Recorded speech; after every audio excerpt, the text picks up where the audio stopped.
Hello, my fellow Westorians. Welcome to Valar Rereadis for Dunk and Egg. It's the Sworn Sword Part 2. Let's see what today brings us, my fellow Westorians. Dancing Sean of House Beard is with us as usual, along with Ashea, of course. Sean, what are you imbibing today? I'm trying a new drink, actually. So Naked has one called Green Machine, which has, apple juice and pear, stuff you might expect. It also has like broccoli and garlic and spinach. It's super rich in nutrients, and even if it might sound gross to some of you. But anyway, they also made a blue machine, which has a bunch of berries. And now they have a rainbow machine. Rainbow machine. Which I mixed with Mountain Dew. That is not rainbow. Yeah, see... Well, when you mix it all together, and I think purple is a pretty good one to come out as. So. I was going to say, green machine is green. Blue machine is blue. But rainbow machine, I doubt it actually looks like a rainbow in the bottle. Like, that's some high-tech beverage if they're able to pull that off. But anyway, that's pretty cool. As usual, Sean kicks us off with his concoction of which no one else can fathom. You know, I feel like... it's hard to have a drink or a food that no one else has ever had before, but you do that on a regular basis. You have. That's part of my thought. Even some drink out there that you like or is popular, it's still designed to appeal to the masses, or at least some group of the masses, right? What are the chances that they put the exact ratio of citric acid and sugar and whatever that I want? I can figure out what I want. And so can you. I can see the future 10 years from now when Sean has started his own customizable beverage company. Ooh. Where everyone you press a button and the can just makes the drink in the moment. What do you think I do at those machines when you can like select the sodas where you like pick? Oh, you think I just like put plain old Coke in there? No, I don't suppose you would. I don't suppose. You probably just like spent all day hanging out by those things. Just they're the best. All different sorts of concoctions. You probably caused a few explosions in your day. Don't. Yeah, They don't know it was me. They're still tracking you down. The carbonation bandit. he's wanted in 30 states. That's the real reason Sean moved from Georgia to Colorado. The beverage cops were onto you. It's not safe for me on that side of the Mississippi. So we're going to have another great episode today. There's a lot of fun stuff that we've discovered to talk about, as well as some of the things you would expect us to talk about, to delve into with extra details. More parallels, more history, more zooming in on these small level details. Ashea reminds us, shirt talk. Well, I've got my Dwight Schrute Farms beet shirt on, which I thought was appropriate because we've got farmers and farming and stuff today. If only Dwight had a barley corn or yeah, I don't think there's actually any beets here. Yeah. Melons. I found this cool website called History of Westeros, and they have shirts. It's like a red and white logo, and this shirt has a red and white Rarewood branch on it. It's pretty awesome. Nice. Yeah, you can find those. There's a link on our website, historyofwesteros.com, or you can go directly to historyofwesteros.threadless.com. We have those shirts and a good set shirt. Yeah, absolutely. And I hope you all decide you want to get one, and we'll see you wearing one at a con someday. Or just, take a picture of yourself and put it on social media. We'll happily retweet that. We're easy that way. Join the discussion for these episodes for Valar Rereadis in general over on Flick or Facebook or Discord or Slack. We've got lots of good conversations going on and off here and there and everywhere, as well as other topics, not just Valar Rereadis, but whatever's going on with filming, non-Game of Thrones stuff. We talk about The Expanse. I think I've mentioned we were doing a reread over there right now. Lots of different stuff. It's not just A Song of Ice and Fire, Game of Thrones. Matt Reese says, History of Westeros, 25 years ago today, Game of Thrones was published. I did not realize that. Today is the actual day Game of Thrones was published. That's the kind of thing you would expect me to know, but I didn't. So thanks, Matt Reese. Good looking out. That's awesome. 25 years. What's the 25-year anniversary? Is that the silver? And gold is 50, right? What's 25? I thought it was silver. I think it's silver. Yeah. Is it silver? Yeah. Okay. Well, that's pretty cool. Way to go, George R. R. Martin. Way to go, Game of Thrones. Let's all take a moment to be thankful for this fandom. It's really a wonderful thing. 25 years is a pretty long time. That's really cool. I had no idea. How many? I guess 50 is gold, 25 is silver, so probably, I don't know, 75 is diamond. I wonder if 10 is like, I don't know. It's probably not aluminum, or might be Bronze. Yeah, but I wonder what the blood anniversary is. In Westeros, they have the Valyrian steel anniversary. Oh, nice. Yeah.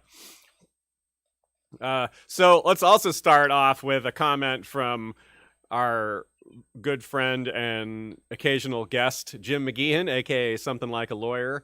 Well, actually, perhaps I should say something like a lawyer, because he says here that the Sworn Sword is like a medieval Western, and he'll fight anyone that disagrees. And I don't want to fight Jim, so I will agree. But I actually do agree, not just because I would lose that fight, but because I agree. I do agree, but I want to fight him. So.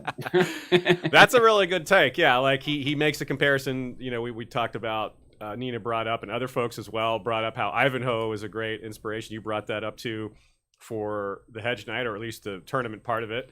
And well, yeah, you've got a lot of the things here, like water rights and showdowns and things like that. So how does that strike you, Sean? He mentioned the movie High Noon. Have you seen High Noon? Because I haven't seen High Noon, so I was a little lost when he mentioned that to me. But it builds up to a duel. Yeah.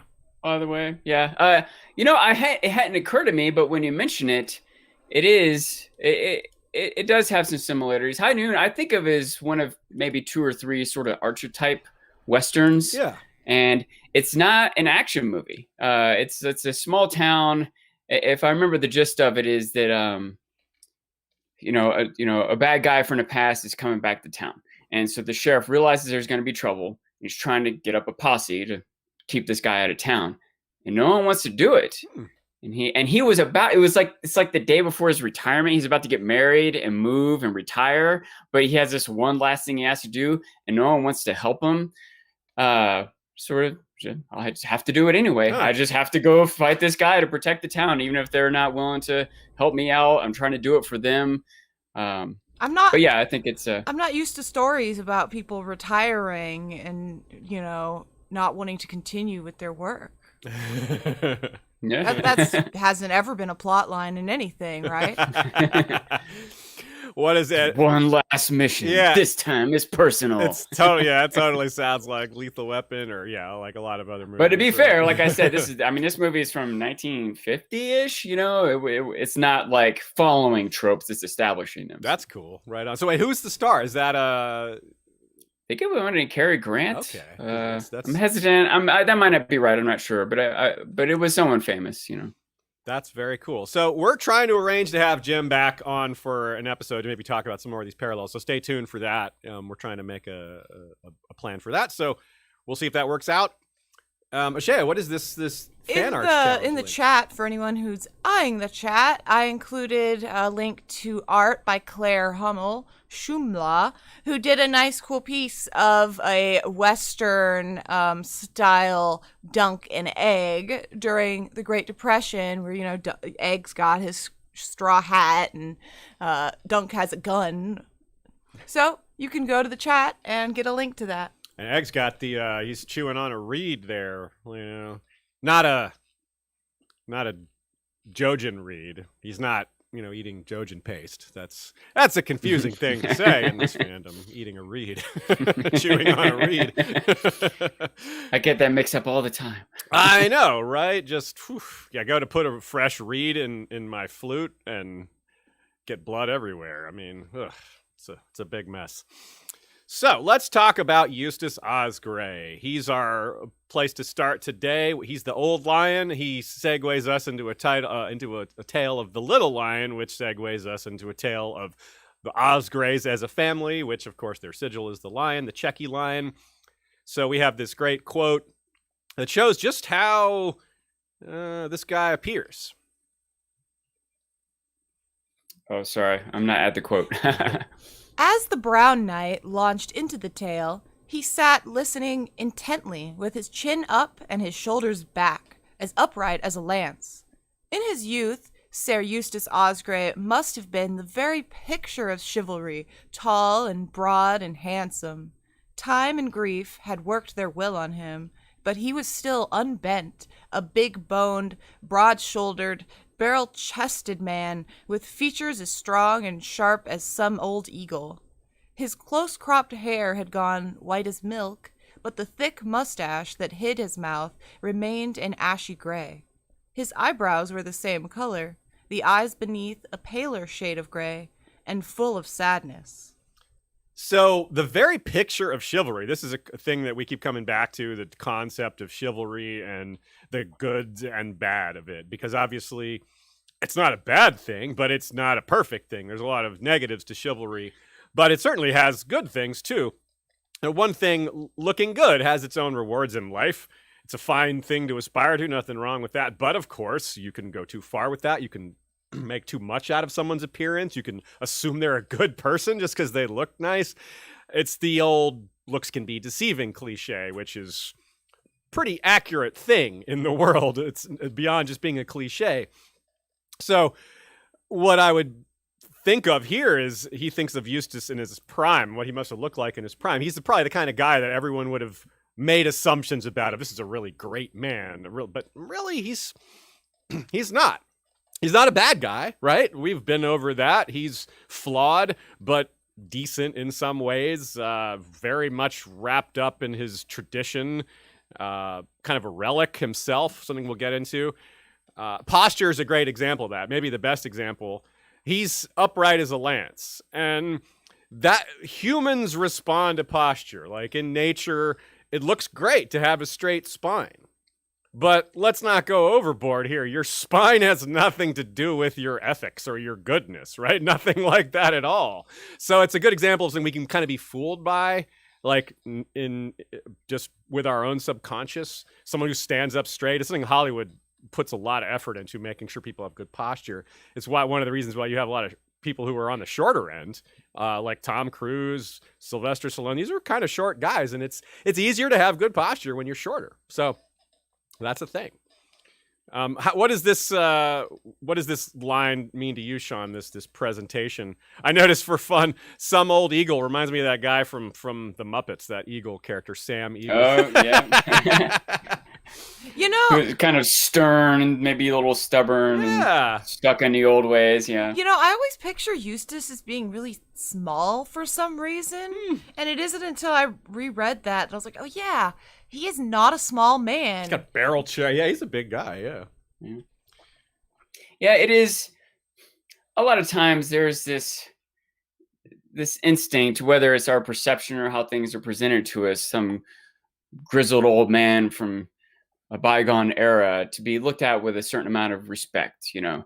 And partly that's maybe because it was tougher times, you know what I mean? Everyone didn't, I guess at this point in time, even a bygone era, you did still have air conditioning and, you know, at niceties or whatever, you know, but, you know, some grizzled old cowboy, a Clint Eastwood character or whatever, you know, they're living through tough times. They probably are mostly hungry. You know what I mean? They probably spend most of their time hungry, dealing with hot weather, you know, out in the wilderness. You know, they sort of have to be tough to survive, much less thrive in these conditions. And there's this instinct to want to think well of them for that toughness. But that toughness doesn't equate to niceness or fairness necessarily. Like maybe sometimes it does, you know, maybe sometimes the tough person understands better someone else's struggle and is more willing to help them, which often is what Clint Eastwood characters would be doing, you know, but not necessarily. Sometimes that tough person thinks less of you for not being as tough as they are, and ridicules or thinks I can take something for you because you don't deserve it because you're not tough enough, you know. Like Stannis. Stannis isn't a taker, but he is someone that Davos thinks Stannis doesn't understand weakness, and he's not kind towards it. He doesn't conceptualize it properly. And I have an instinct myself to to disregard tradition. I feel like we should just figure out what's good and right and efficient and not worry about what we've always done. But also, I understand there is something to it. Even if I don't like it, I realize it's important to some people. And there's lots of things I don't like that are important to other people the things that are important to me that other people might not like. I hope everyone doesn't just disregard them, you know? Yeah. And also, there is some value to tradition, even if there may be some better way to do things or better way to look at things. There's often disruption in the changeover. So I could see why there might be a reason, or even a good reason, to slow the transition, to make sure we're doing it right, to make sure everyone's okay with it. Yeah. And anyway, so on some level, we see that Eustace is maybe a little too stuck in the past, but also I can understand why he would be. And some things about him being stuck in the past are like personal to his family or his honor, his tradition, maybe even the stability of his land, right? Like, this is my water and I make sure these crops grow and I don't want anything to mess that all up. Yeah. But other things about his tradition, doesn't want a woman to be in charge. You know what I mean? And so there's some good with the bad. Yeah, that very good said, Sean. There's it fits really well with what we're building on here with this subtopic too, because one thing I really wanted to get at was how, he is very much a man trapped in traditions, and a lot of these traditions are things of the past. They were good perhaps during their time, but the times have changed. And one of the major things that's changed is what the job of House Osgray was. They were the marshals of the North March. Had you heard of the North March? No, of course you hadn't, because it's not a thing anymore. It's a border that doesn't exist. They were defenders of a border that existed for maybe thousands of years. Probably not thousands, but hundreds of years, maybe a couple thousand. So that was a really important role they held for a long time. They're defending the border against the West, which we're about to get our example of one of the most famous examples of a border defense that's memorialized by the Osgrays. And there's just no need for that anymore. The Lannisters aren't invading. They're not going to invade. And, barring a huge change in the political situation, they're all part of one realm. It's like the only reason the Lannisters aren't invading, Aziz, is because of the strength of House Osgray. I got it backwards. I totally have it backwards. You're right. Yeah. They're totally scared. They're quivering. They're like, they'll throw blackberries at us. We won't. They're going to send Watt against us. What will we do? The Lannisters aren't going to go near the stench of Bennis. Fear the brown. Yes, they do fear the brown. So it's a pretty interesting thing. George has really built a lot here to tear down. It's like he's built this up to show how it's falling apart. He's really good at that. George is really good at showing declines and eras ending and these pieces that remain. It's interesting too that he's called an eagle, because eagles are another great example, especially if you're American. That's our, national animal. Eagles are a little sketchy though. They look pretty awesome, but they're, I don't know, like 20% of their diet is stolen food.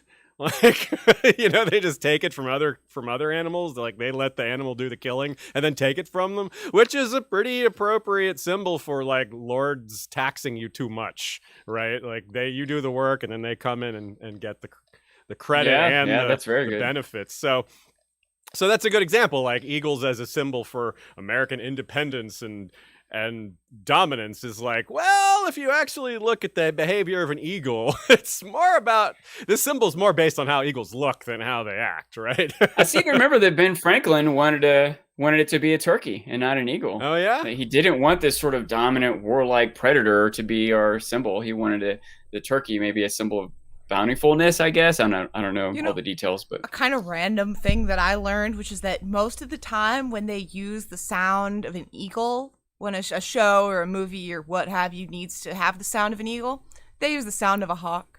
Oh yeah. It's just a better sound. Yeah. I prefer they use the sound of a crow. And the fighting strength of a crow.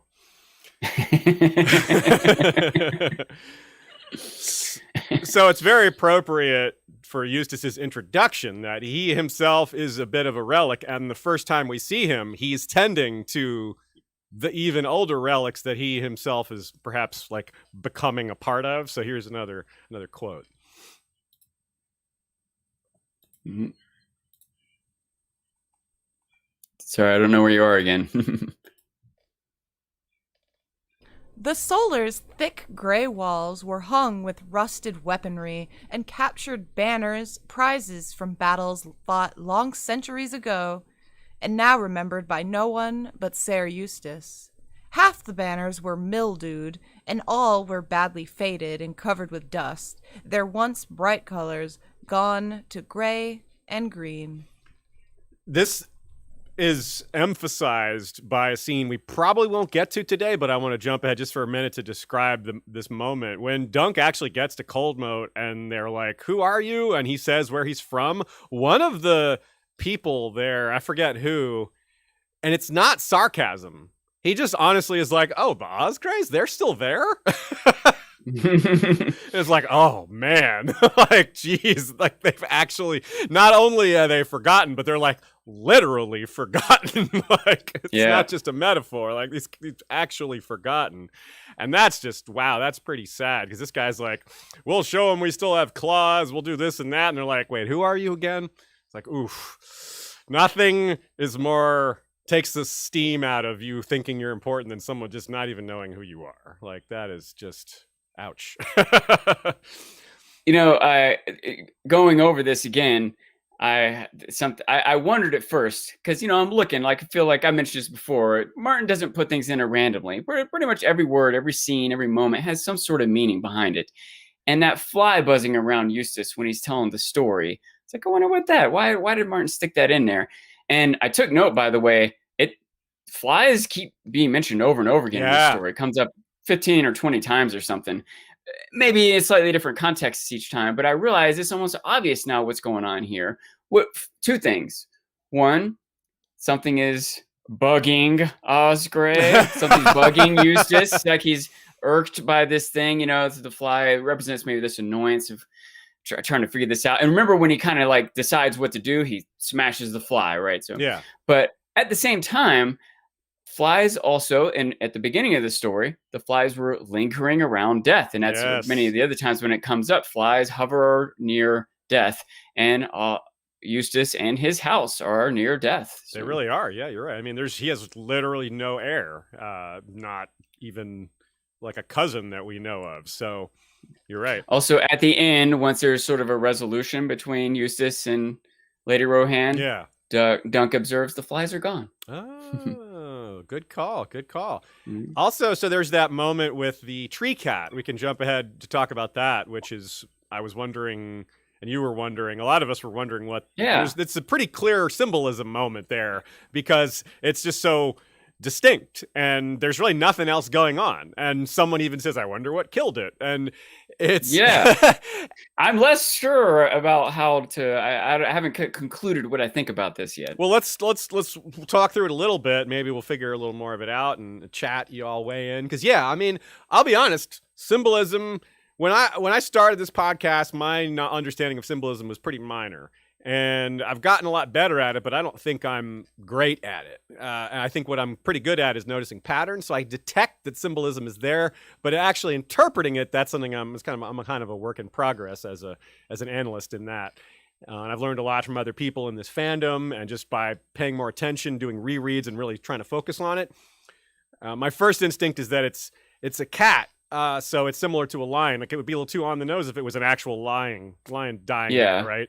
And out of place. Yes, out of place. He doesn't know what he's doing. He doesn't know what killed it, which is very, very much accurate to how Eustace doesn't understand why his house has declined. He's is lost as to what's gone wrong. He's also, and seemingly his ancestors were as well. Like, it's been this long decline, long series of failures, a lot because they're holding on to a reality that isn't there anymore. Perhaps because this tree cat can't exist in this environment anymore. It says, I thought they were all gone. I thought these tree cats didn't live here anymore because this wood doesn't support them. And it's the same kind of thing. It's like this relic of the past that just doesn't belong yeah. anymore. So I feel like I'm dancing around maybe the center of it, but I think a lot of that's at least maybe kind of close. Yeah, I think you're pretty much just. I think sometimes when you do just start talking about it out loud, you're like, oh, that's it. Yeah. Yeah.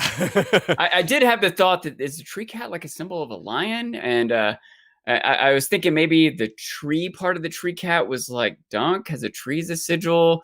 But I think at one point they did talk about how there used to be aurochs in that forest, but no more. Yeah. So the more I think about it, it's just that the terrain. The landscape, on more levels than one has changed, and he still hasn't quite recognized it. He's still kind of in his own little world, and flashes of reality don't quite sink in. Maybe even being infested with maggots and stinking.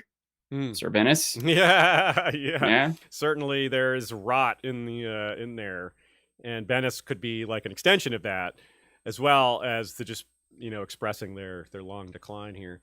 Also, just sticking with that forest, it's really interesting too, the notion that a lot of it's been cleared away and how that's a part of the nostalgia. But it's also a good thing, because he points out that only the king and the Checky lion could hunt in these woods. Now, what good is that? Like, who's going to sit here amongst you and Ashea and our listeners and say, yes, that's the right way. It should only be for the king and the lord. Like, I don't think any of us are like, that's the right way to do it. So when we hear that the forest is being cleared, we're like, okay, well, maybe we don't want the forest being cleared. But when it's cleared for farms, for supporting people, like, yeah, that's the kind of progress we can get behind, I think, because it's giving people food and plenty and fertility. Those are good things. People need to eat. I mean, that's just straightforward. And you like the land being used for everyone rather than just the king and the lord. Like, that's a good progress. You could see maybe some concern of over hunting, right? They might just decimate the population, and so maybe you need to limit it. But it seems unfair to limit it to the rich people. Yeah. Especially because it's like ridiculous to say only the king can hunt there. Like, the king doesn't live anywhere near there. I mean, it's like he's the one that least needs it, right? Like, all the woods of Westeros belong to the king. He's least near it. And talk about distribution of wealth. I mean, you get into that topic, it's a big topic, but this is like absurd. Like, all the woods in the whole country, everywhere. It's like, what? So so let's talk about this little lion.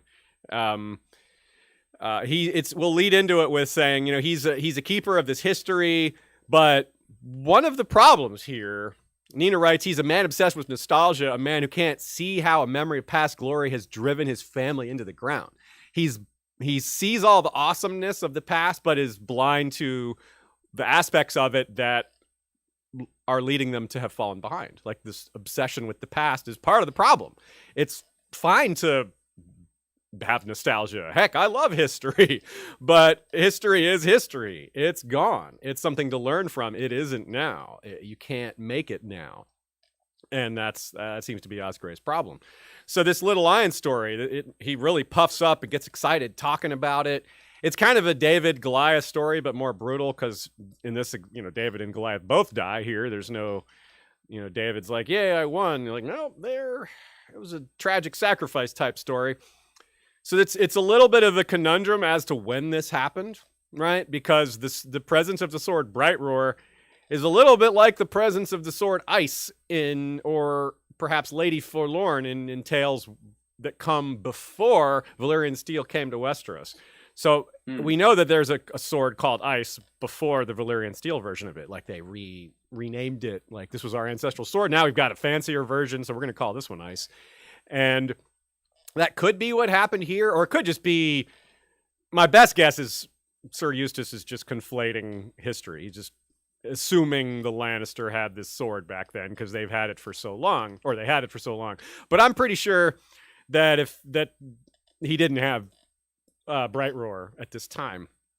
Is it possible Martin didn't have this timeline hashed out at the time he wrote this? It is possible, but I don't think so, because even Ice, the timeline of Ice was established really early in a Game of Thrones. Like, it said, 400 years or something like that. So it's possible, but since we can attribute it to a narrator who's already established as unreliable. That seems to work better for me than just blaming it on the author. Like, it could be George didn't flesh it out, but we know Eustace gets some details wrong. So to me, that just fits better. But you obviously, believe what you want here. So, and of course, it could have been told to him wrong. Someone could have passed the story down to him wrong. And just like he doesn't question a lot of other things about their traditions, why would he question this story? It just doesn't. His mind doesn't go there. It's to him, it's like a hallowed, sacred thing. He doesn't question it. No, it's something to take pride in and all that. I really like the idea of an unreliable narrator. They're not necessarily being dishonest. They just might not know the truth of it, or have a bias, or whatever else. That's like any book of history you read. Like, literally anything is subject to these restrictions or these mistakes. Human error creeps into every single thing, and then that snowballs because sometimes the people who quote the original sources don't know the flaws in the original sources and assume that they're rock solid. But hey, we're all dealing with incomplete information on a lot of history like that. But it is a really good story. Lancel IV is a known figure. He had beheaded the Ironborn King Harold Halfdround. Nina writes, add some of the history here. There was the Battle of Land's Point that happened at, and he but the history says, in the World of Ice and Fire, it says he later died in the Battle of Red Lake whilst attempting to invade the Reach. Yet again, it's a sad moment. It's not expressed in this story, but by looking to a maesterly source in the world. It's one of the extensions, one of the benefits of George writing his history in world rather than giving a narrator perspective, is that the Maester doesn't care about this Wilbert character, about the little lion. It's not an important historical note from his perspective. So it's up to Eustace to remember that, and we're left to think that, this stuff is going to die with him.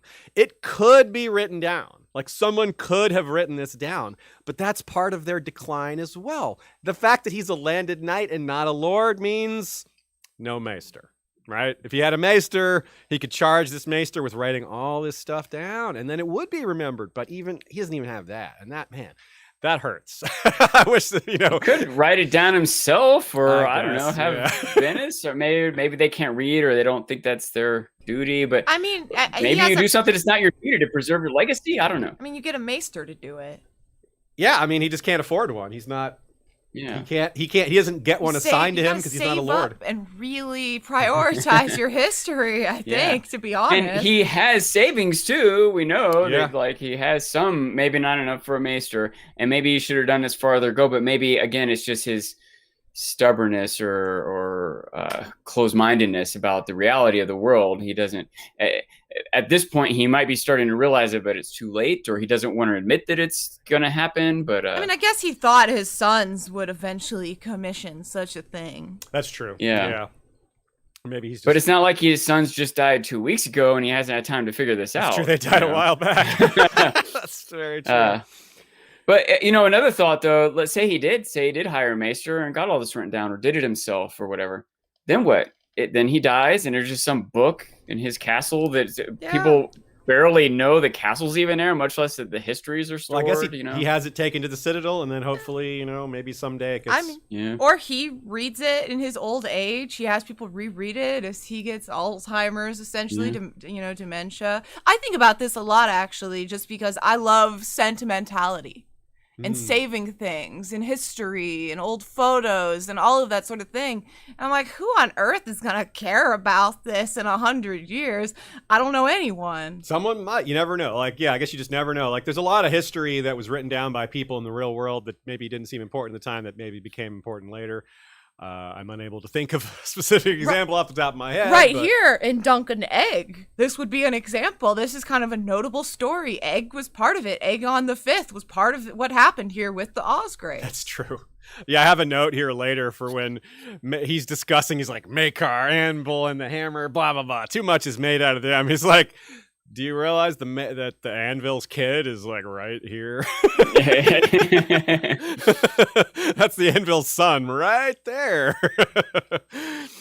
Oh, yeah. So this is what I was saying to lead into this part.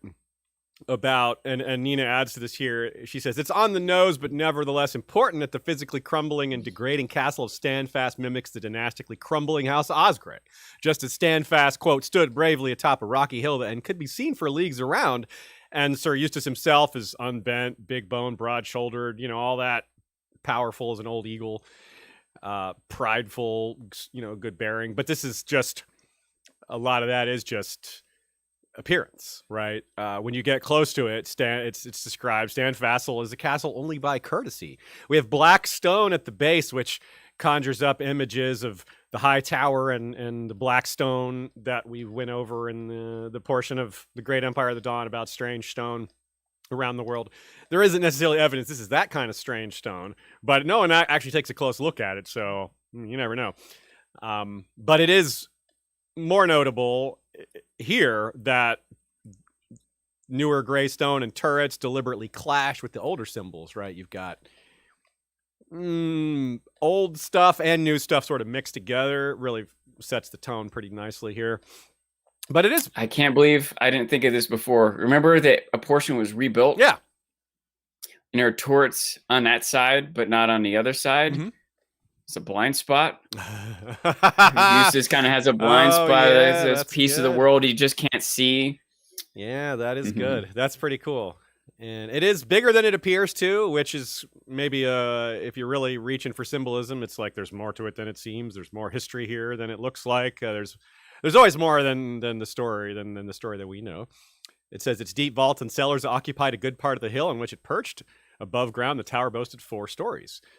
Yeah, they actually do spend some time down there when they recruit those villagers. They get to sleep down there in the cellar. It seems like that would be a place to hang out more often. It's cool down there, But this is where they're at now. They have this tower house with several stories. They used to have several castles. There was a cadet branch. They could marry their own cousins. Because there was isn't that everyone's goal? Yeah, isn't that enough? Isn't that everyone's goal? Make a family so big that you could marry your cousins. I mean, they wouldn't call that incest in their time. We call it incest, but it wasn't even like, it was beyond like with the Targaryen levels. So that's the threshold you have to clear. So we actually do meet. I just wanted to say that, you're talking about how it's bigger than it appears and it's vaults and all that. Yeah. It really made me think of Castamere. And just that as I guess, really Caster the Rock covers that too. Just that being kind of the style of castle that they have in some places. That it happens, all 3 are lion houses. That's true. The lions love their caves. Yeah, I guess that's true. It does make a lot of sense. Just use what's already there, use the ground, use the natural cooling of the earth. So they should keep Tywin Lannister away from the opening to Stanfass. So we do meet an Osgray in Fire and Blood, Clarice Osgray, who is stated to be an aunt to Unwin Peake. Unwin Peake, of course, one of the great villains of Fire and Blood. And I mean, great, like, he's quite a villain, he's great. But not a man to mess with. And she may have been a Peake by birth who wed Lord Osgray. It's not clear. That's Nina's guess, and I tend to go with her guesses on these things because she understands them pretty well.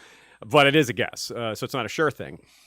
Now, but Gildane lists the Osgrays in Fire and Blood right next to a lot of other powerful houses. Redwine, Rowan, Costain, Oakhart, Florent, Hightower. So as Eustace suggested, they were a big house. They were like well known. They were famous. And if you had 4 castles, then yeah, you would be. But it's not explained what caused them to lose most of their castles and land. It's described as just a long decline, other than Coldmoat itself being taken by Maegor for speaking out against his actions against the faith. So if you use the wall as an example, the wall's decline began at the same time Eustace says their decline, House Osgray began, which is right after the conquest. The King's Peace, a great, great thing. It stopped a lot of the realm from fighting itself. But the little downside is things like this. Eustace Osgray, his house, all of a sudden their ancestral job, their place in the world is gone. Same thing at the Wall. You had, at the time of the Field of Fire, 30,000 or 20,000 men were on the Wall. 300 years later, it's down to a few hundred. That's a massive decline in a short period of time, given that it was thousands of years of basically staying the same. The big change was related. When you have wars like this, when you have constant war, or at least frequent war between the different seven kingdoms, whether it's the West fighting the Stormlands, or the Stormlands invading the Reach, or two of them ganging up on another, when it's all said and done, the losers get a bunch of people sent to the Wall. Well, the King's Peace meant these miniature wars weren't happening anymore. All of a sudden, you got a lot fewer people going to the Wall. All of a sudden, the Wall starts to decline because it's not fancy anymore. You don't have people sending money anymore. You don't have people like, oh, my cousin's on the Wall, we're going to send him. So 25 other houses in this one region have a cousin on the Wall. So they're all sending a little bit of wealth up there. It all helps the Wall's economy. Little things like that. Just all that's gone now. I dream of the day when the military of the world declines because there's so much peace. Yeah, right? Like, you're right. That's a great point. I mean, Osgray is, it's sad that his house is declining, but it's a good thing. It's a sign of less war. He has martial identity. His traditional identity is tied into being a house that fights an enemy that doesn't exist anymore, or they're not an enemy anymore. So this is the thing he hasn't accepted, that they're like, you guys are warriors, but who are you fighting? Who is there to fight? Like, even the Dornish aren't there to fight anymore because they've joined the realm. So that's a larger scale version of what's happened to the Osgrays. I don't want to go off on too much of a tangent here, but I think that all the time, any park you go to, any state capital, there's always these monuments. There's always like these cannons and these soldiers, and like, why can't it be scientists and writers? Why isn't that who we're memorializing? You know? Yeah, I mean, we can memorialize the soldiers also, right? Like, if they fought for our freedoms, absolutely, that's worth remembering, 100%. But there were like you said, there were other people who did important deeds as well. Now, I say this as having been in the army myself. Yeah. I would rather someone make a statue of Albert Einstein than a statue of me or Douglas MacArthur or whoever. Yeah, and you're right. That does give you more credibility. Having been in the military, you get your words ring louder. You have more authority to say such a thing. So I'm glad to hear it from you. So after all that, after 4 castles, they have a tower house and what's considered 3 villages. So they used to have a score of lesser lordlings, and now one of these villages they go to, as an example, the 7 are drawn in charcoal at the sept. I mean, this is low cost buildings here. Now, I think this is not typical for medieval life. It's not atypical. It's not like something you wouldn't see. It's not like George is like making something up. But remember, these are villages ruled by a lord in decline who isn't even a lord anymore. So I think what we're meant to believe is that villages, yeah, given there's a drought and the sickness, it's bad everywhere. But the Red Widow, for example, her villages are doing a lot better than this. They're not like all, her peasants are a little more educated. They have better and nicer stuff. They're not doing great, but they're doing better than this. So keep that in mind. This is even this drought is relatively new. Yeah. It's not like they used to have this great sept and now the drought ruined their sept. Yeah. Good point. Rolling Knight from our Flick channel points out that this is similar to what we see with the kind of low-cost sept that was built near where Kat went before in Clash of Kings, when she comes down to the Stormlands and she's near Storm's End and she goes off to pray nearby, and they find a similar sort of, I don't want to say cheap, that's the wrong impression, but it's not the kind of place she's used to as a high lady or whatever. And it's a similar sort of vibe here. Julie A. with the great take, she says, Dunk knows that the peasants are glad to have a Septon visit, but also hated the Septons visit because they had to feed him. And, well, just one more mouth to feed is a lot, especially at a time like this. So here's, as promised, we have Septon Maribald quotes. Here's a particular example saying just what Julie was talking about. I'm on it this time. Those he visited were expected to feed and shelter him, but most were as poor as he was. So Maribel could not linger in one place too long without causing hardship to his hosts. Now, he's aware of that. He's taking care not to eat important levels of food away from whoever he's visiting. Contrast to, say, Ramsay Bolton, who eats the stouts out of, their winter stores just because he wants to have a party, even though they were unsuccessful with their mission. They're celebrating failure, and so 8 of them, out of 3 villages, there's only 8 dudes who are able-bodied, and even that is exaggerated. Dubious. Dubious. Yeah, good choice. Yeah. So and courtesy only.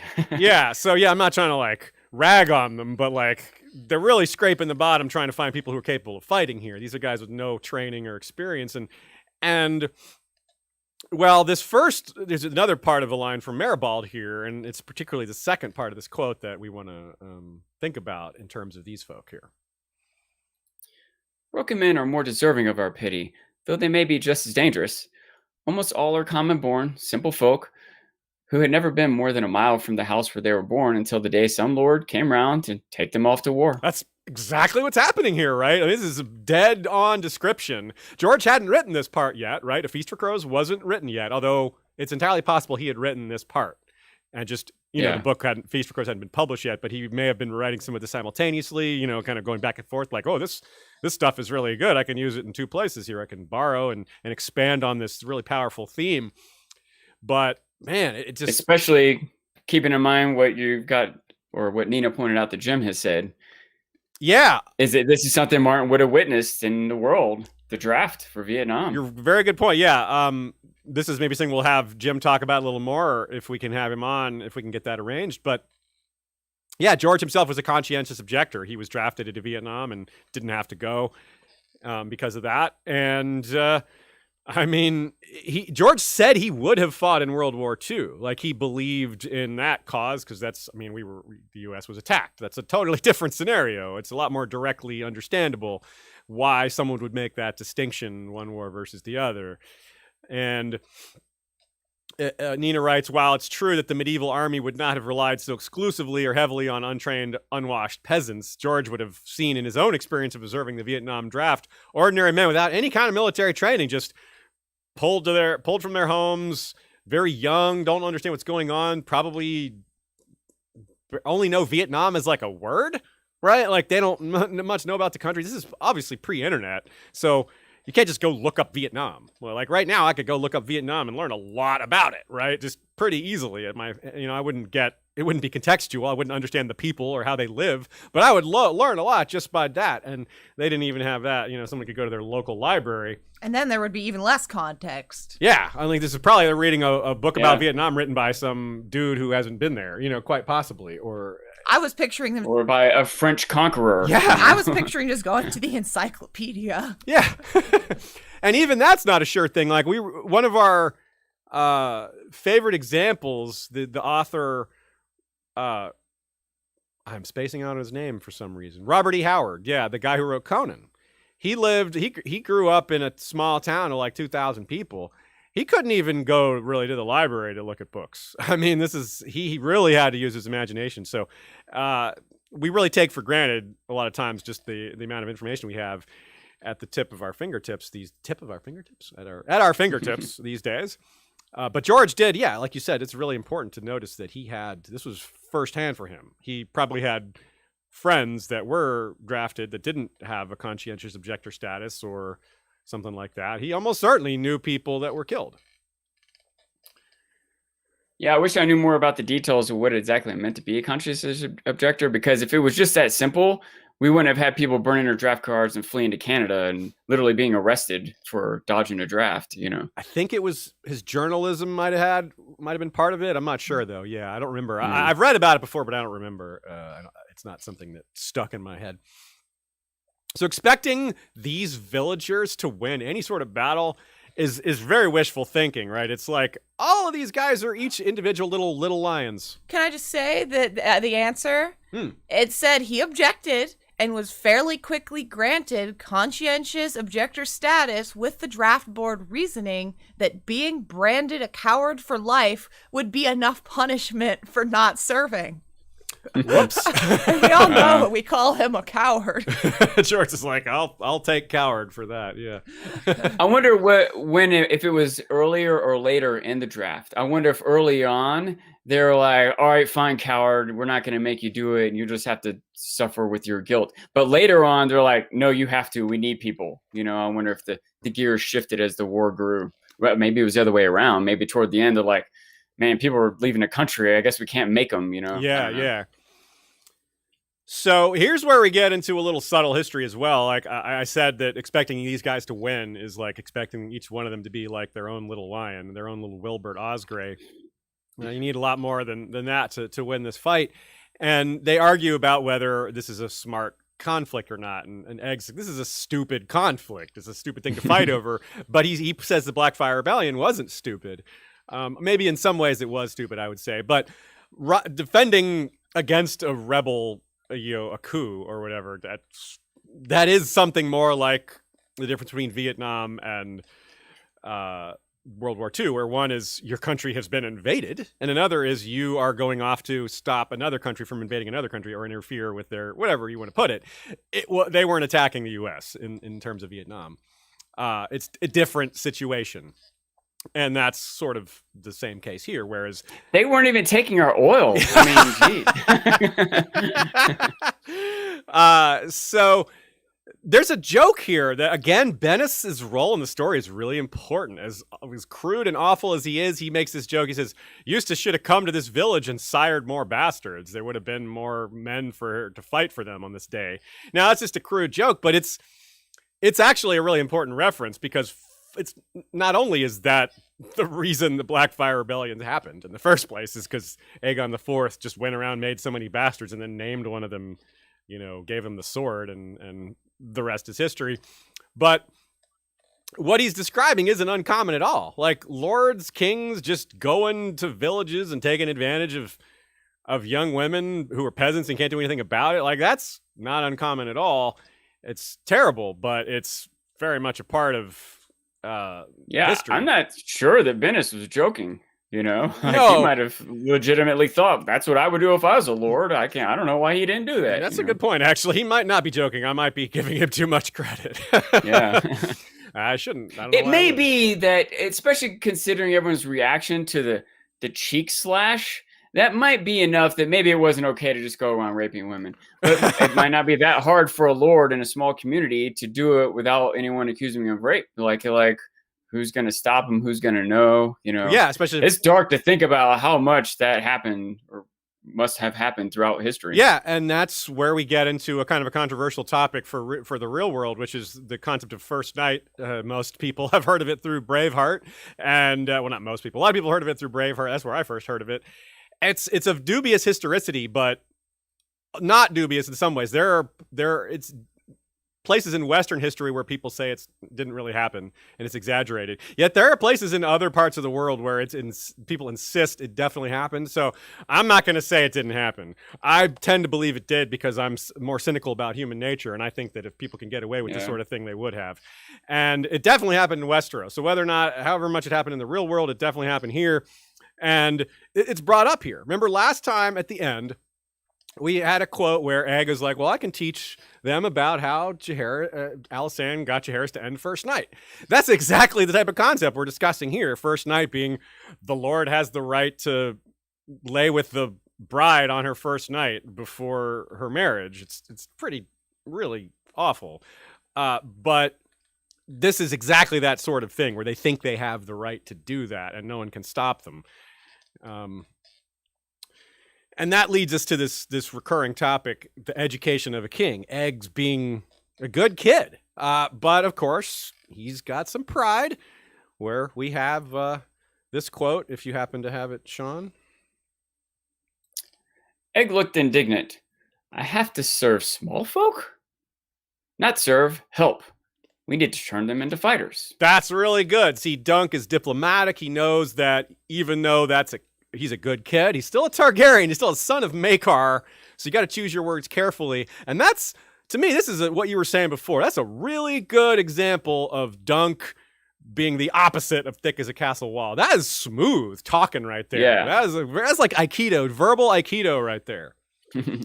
It's the type of thing you can imagine, even someone who is smart, 2 days later realizing what they should have said. Yeah, yeah. But he, right off the bat, knew what he needed to say, and it works. Egg takes it in and moves forward appropriately. It's the kind of thing you see Varys do a lot of, like when he brings news to someone, they're like, well, I should blah, blah, blah. And he's like, blah, blah, blah, and he's like, kind of deflects I should have had a ready example, but he does this with Cersei. You'll come up with it 2 days from now. There's a Exactly. just similar example of someone doing that sort of thing, which was asking someone's permission who doesn't usually want to give something up. You're like, do I have your permission to speak to the audience? And so like, oh, okay.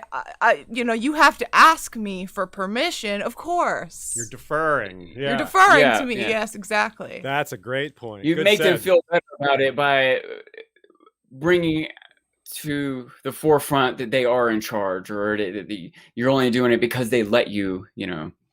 It makes it seem like it was their idea, etc. And here's where we get back to the part where we were talking about the forest, and we had jumped ahead to discuss some of it. So let's have there's a few odds and ends that we didn't discuss. So let's take care of that now.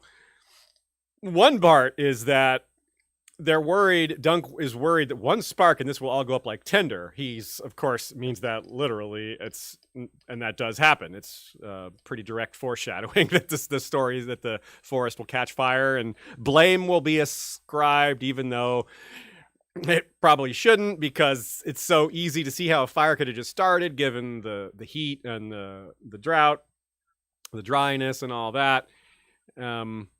But the deterioration of the relationship here is really important as well, because it only would take a little bit, like a little spark, to cause a fight, which is what's about to happen. That's what this story is portraying. That spark has happened, which is the dam. That spark could have come in a number of different forms. Any sort of provocation might have worked just because people are so on edge, right? It doesn't. In stabler times among lords that have good relations in the first place, Yeah. Bennis cuts that man's cheek, and it's not as big a deal. Yeah. But when they're already at odds and resources are thin and tensions are high or whatever, cutting that cheek was ill done. And it's kind of ironic. It's almost to Eustace's advantage that, as we find out, this is jumping ahead a little bit, that Rohan also has issues with their liege lord. Like, both of them neither of them want to go to Lord Rowan for justice, but for different reasons. It's because one of them, Rohan, knows she's on this clock for getting married, because her father, enforced that rule. And of course, from Eustace's perspective, Rowan was a loyalist and he's a Blackfire, so he's not going to help me. He may have even forgotten I exist like those other guys. He would never say that because that's his pride, but it's sort of the unspoken truth there. Nina had another point on the tree cat, so let me read you all that, and then we're roughly halfway through this episode, I suppose. She says it's the tree cat representing Eustace himself. The tree cat is an apex predator with no rivals, and just like lions often are in the world wherever they exist, they're often, if not always, the apex predator. And, well, their environment no longer supports this apex predator. It's a good example of how the world works. Like, when these megafauna don't exist anymore because the globe can't support them. And it's the same reason we don't have saber-toothed tigers or a lot of these huge predators that don't exist anymore, is because the environment doesn't support them. And that's very much what happened. Westeros doesn't support this martial house defending a border that doesn't exist anymore. His environment is gone. Good, said Nina. That does fill out the metaphor even more. I like that. Anything else to add to that, Sean? Nothing particular. Cool. All right. Well, let's give a few shout outs and then get to some questions, and then part 2 of part 2. If you are a patron of History of Westeros, we thank you very much for your support. And if you've considered joining, now's a good time. We have bonus episodes. We have access to scripts. We have occasional shout outs. And of course, we have good things coming in the future when we have more material to discuss as well. When we have new material, either in the form of TV show and or book. Eventually, we'll have both. And we'll be adding to our benefits once that comes around. But right now, I think it's pretty robust. Real quick, I just want to say something I've realized doing this this reread of Dunk and Egg, the value of A Search of Fire and Ice. Oh, man. It's so good to just be able to find that line or that moment or see if it recurred somewhere else or whatever else. And it realized me that's a value of getting the scripts to your shows, to the History of Westeros shows. You could what does he say about that thing? You can Control F to find stuff, That's true. Yeah. And Google Drive allows you to search multiple documents at once. Our patron benefit of that type is access to our Google Drive. So you can search the whole drive rather than searching individual documents. And you're right. Shout out to searchoficeandfire.com.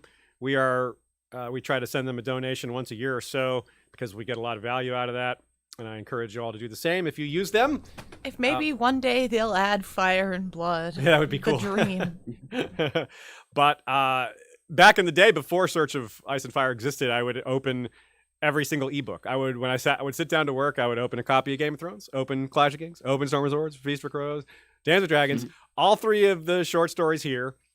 And then if I wanted to search for something, I would have to search 8 or 9 times. Unless I was just positive it wasn't in one of them. Like, I'm not going to search for Ned Stark in the Sworn Sword, but I might search for... I mean, they say his name potentially. Yeah, I might search for Stark, though, Yeah. Anyway. Okay, so someone said it was Gary Cooper, not Cary Grant, for... for High Noon. For High Noon. Yep. Good call, good said, good catch. Thanks, friends in the chat, whoever pointed that out to us. Appreciate that. Also want to give a shout out to our friends over at Shire Post Mint. If you want to get some awesome coins, A Song of Ice and Fire, Game of Thrones, or otherwise, Roman, Conan, I almost said Expanse, but no, they don't have coins in the Expanse. I meant to say The Witcher. Lots of cool stuff like that. If only they had Ronin, so you could say Ronin, Roman, Conan, and Ronin. Conan and Ronin, yes. And of course, Lord of the Rings, Shire Post Mint. That's King Killer Chronicle. What's that? King Killer Chronicle. King Killer Chronicles. Yes. Great stuff over there. Check them out. They're really high quality, and they also post a lot of fun videos of just their process of making coins, seeing them get stamped, and they have a great social media presence. They're worth a follow. Instagram and Twitter. Dornish Dame says that conversation between Dunk and Egg reminds me of Donald Noy's talk with Jon early in A Game of Thrones, making it clear he's privileged and he needs to remember not everyone had the advantages he did growing up. I'm so glad you made that point, Dornish Dame, not just because it is a really good take and reminding people of their own privilege.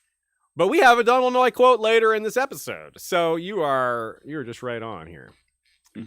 That is a good point. Yeah. The people not realizing just how privileged they are. Like, Egg doesn't even know how these people live. He's learning it, and it's important. It's part of his education of a king.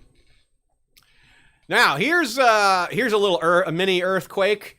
I'm slightly embarrassed that I didn't know this already. Oh, you didn't know? I'm so sorry, Aziz. I'm sorry? I can't believe you didn't know about this. I must have known or forgotten or something. Because I knew, but I kind of thought you guys were both enjoying the debate, that we were letting Sean do this, or I would have said something way long ago.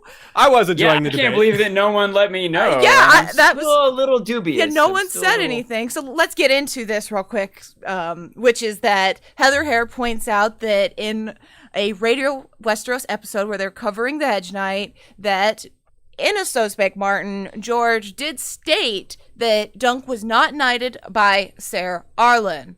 And this was at a convention in 2004.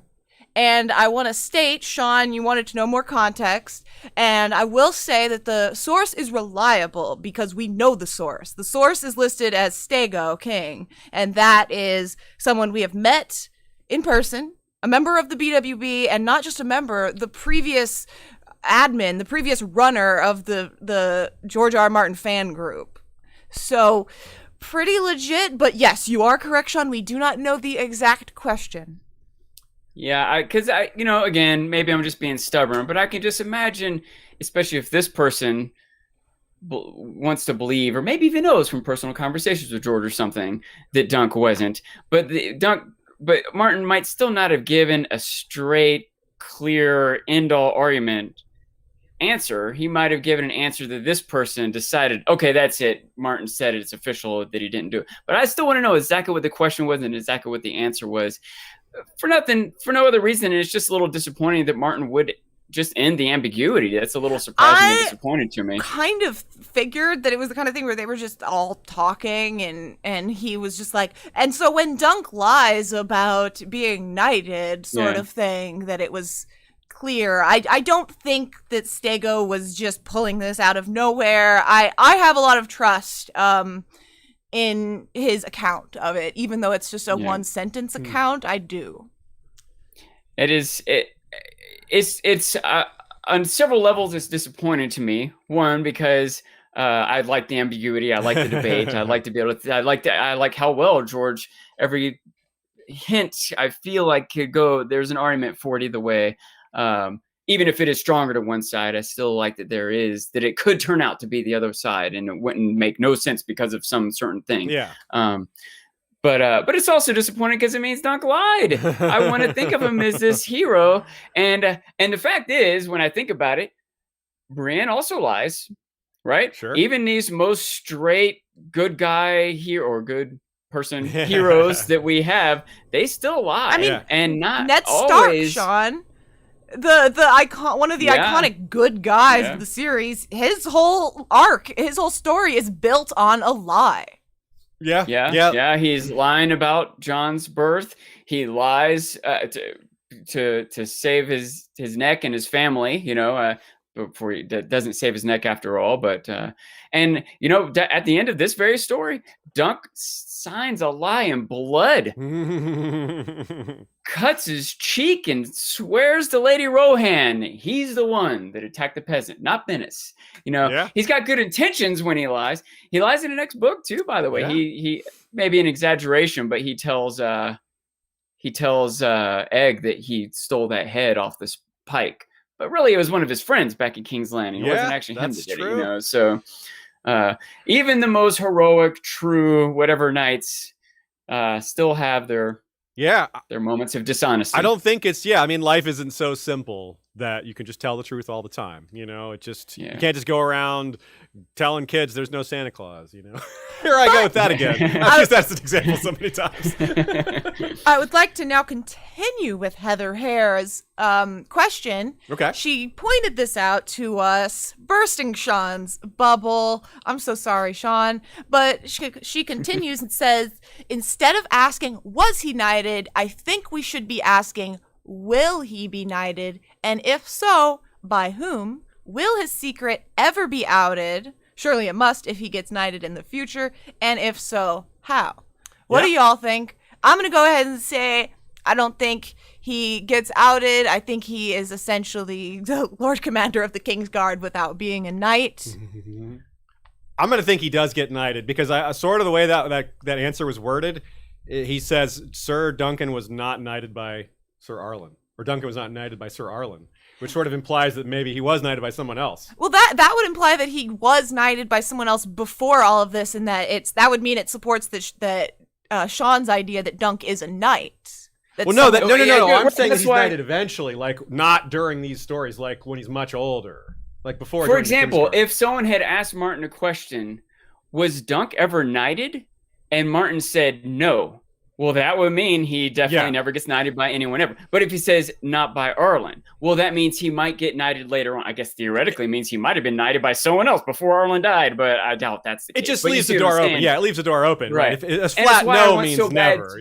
But this is... Yeah, it's why I want so bad to know exactly what the question and answer were, because you could get so much more information from it. Yeah. And maybe enough to relieve Dunk of accusations of being dishonest, but maybe not. Probably not. Now, I don't mind the dishonesty personally because I think it's just, sometimes you gotta lie to do the right thing. That's just the way the world is. Sometimes you gotta lie to do good. maybe just the paradigm that we're faced with. But Right, and I do agree that lying sometimes is the correct, honorable, chivalrous. Like at the end of this story, when Dunk lies, he's doing it in an attempt to protect the innocent. yeah, like it's a good I time can to do defend it. myself. I can lose this blood. These people can't go to war over this. Yeah. So he's doing it in the way a knight should do it if you're going to lie, right? Yeah. But lying just to be a knight to get in a tournament, that's a little bit more selfish. That's a okay, little bit yeah. more questionable. I agree with that. That's a good point. That's a good way to parse it. Good said, Sean. Except I don't want to be saying it. We're all finding out where the lines of our compromise can be drawn here. Here's a great comment. We got an email from listener Nicholas Burke. It says, I am a bit behind on the show and have been catching up on the episodes covering the Hedge Knight this week. As a Burke of Irish descent, I was delighted to hear about the real-life Ashford Castle connection to A Song of Ice and Fire. This had never occurred to me before. The podcast discussion triggered me to tell my wife and daughter about this ancient family history that I had not thought of since I was a child. I showed my 7-year-old daughter pictures of the castle in its modern guise as a hotel. She is amazed that it used to belong to our family and is now plotting how to get it back. Her current plan is to travel to Ireland, hire a company of knights, book them all rooms at the hotel, and lead them to capture the castle overnight while the current owners are asleep. So far, Weasel Soup has not worked its way into the plan. That's a great story. That is fantastic. She's got a little Daenerys there. She's like, I will take back what is mine. That's a good plan, too, to just book rooms at the hotel and then have them all emerge at night. That's pretty smooth, actually. That's really clever. Your 7-year-old has a future in planning of some kind, some sort of planner, event planner, movie planner. Where did that come from? Just some sort of arranging of multiple events and people. Movie director. Yeah, director, that's the better word. Producer, something like that. Someone who puts it all together. Someone with a great thinking mind. That's what your daughter is, Mr. Burke. Thank you for that email. That made our day. Let's get back to the story. Against Eustace's isolation and this deteriorating situation, we have basically he's kind of isolated, left alone. There's not much he can do. He doesn't have a higher authority to reach out to. We have the opposite of that, the ultimate ace in the hole, or ring in the boot, as we say. Here's the quote. They had climbed the Prince's Pass together and crossed the deep sands of Dorne, both red and white. A pole boat had taken them down the Green Blood to the Planky Town, where they took passage for Old Town on the galleass White Lady. They had slept in stables, inns, and ditches, broken bread with holy brothers, whores, and mummers, and chased down 100 puppet shows. Egg had kept Dunk's horse groomed, his longsword sharp, his mail free of rust. Now compare that to what Varys says to dying Kevin in the epilogue of A Dance with Dragons. Here you go. Quote again. He has lived with fisherfolk, worked with his hands, swum in rivers and mended nets, and learned to wash his own clothes at need. He can fish and cook and bind up a wound. He knows what it's like to be hungry, to be hunted, to be afraid. Tommen has been taught that kingship is his right. Aegon knows that kingship is his duty, that a king must put his people first and live and rule for them. So, a lot of parallels there. We've got the pole boat. Both of them spend time on a pole boat there. That's, of course, a big part of Tyrion's chapters, is going down the Rhine with Yandri and Ysila's boat and all that, with Griff and Duck. And that's really important as well as a connection, because the Green Blood, you see it says the orphans of the Green Blood, right? Well, the orphans, that's a little bit misleading. But because, well, they're not really orphans. It's a statement on, they used to be Mother Royne. They emanate from Mother Royne. That's who their mother is. So they're separated from their mother by living in Dorne, so they're orphans. It's more about their heritage past being removed than their immediate parents being removed. Right. I wonder if that, it's too bad we didn't get these scenes on page, because it could have been comedic, right? You could have seen like I'm an orphan too. And like, no, we're not actually orphans, because Dunk really is an orphan. But it's like, no, we're not that kind of orphan. Sorry for the confusion, man. But Now, building even more on that quote, the comparison between young Griff as it's described by Varys, here's even more. The quote continues. Aegon has been shaped for rule since before he could walk. He has been trained in arms, as befits a knight to be, but that was not the end of his education. He reads and writes. He speaks several tongues. He has studied history and law and poetry. A septa has instructed him in the mysteries of the faith since he was old enough to understand them. That's the kind of education he's gotten. It says Aegon has been shaped for a rule since before he could walk. That's almost true for both of them. They're both named Aegon. Egg wasn't shaped for rule, but he was shaped to be a prince. Maybe not to sit the throne, but to be in charge of people. All these things he's been trained in is true. This statement somewhat undermines the first, though, doesn't it? How have you really been? Are you really afraid and hunted and all these things? Was he really taught that kingship is his duty if he's known he's a king this his whole time? Does it really count the same if you know in the back of your head that I'm pretending to be a commoner, but it's still pretending. Yeah, Egg's out there washing mail, grooming horses. He's doing the work, but he knows he's got that boot. He's got that ring in his boot. That privilege is there, that ace in the hole. He can't forget that's there. Just like Aegon can't forget that he's the son of Rhaegar. No matter how much they hide him, no matter they conceal his identity, he knows who he is, even though it's probably a lie. Set that aside for a minute. He can't erase that from the picture. Varys is like, oh, he knows what it's like. It's like he doesn't actually know what it's like. He has a semblance of what it's like. He hasn't truly been in that position. The one who's truly been in that position is Daenerys. Daenerys but that's a whole nother topic. To be fair, though, a couple things. One, he knows better than most anyone else. Maybe he doesn't truly know, but he knows better than any other king. Yes, you're right. Yeah, you're right. You're right. And two, even Daenerys, she knew she was, she got it in her mind she's going to get her throne back. She did still feel on some level like she had this destiny. Her brother's telling her, she wasn't ignorant to the fact she had royal blood. And Egg, though, it's like Aegon, young Griff, I guess, to be clear, even if he knows he's Rhaegar's son, even if it really is true or not, but he still also knows he's going to have to fight for it, right? Yeah, that's true. He's being groomed and he's living the common man's life or whatever, but even if he really is king, it's not quite the same as Egg being able to pull out this proof and suddenly people bow to him. That's true. Right? That's true. Even if he had proof to pull out, people might still not bow to him, but he doesn't really even have proof to pull out. So yeah, that's a great point. Yeah, because like the Lannisters aren't going to be like, that would in fact do the opposite if he pulled out.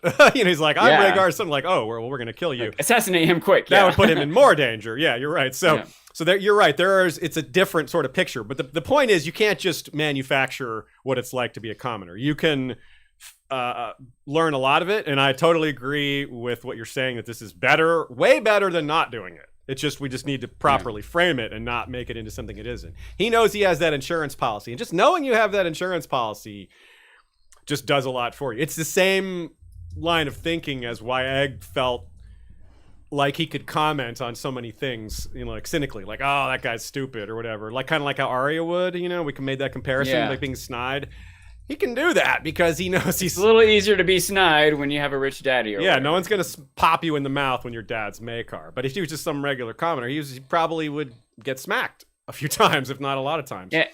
And he also, in addition to this trump card that he can pull, he's also this 7-foot knight.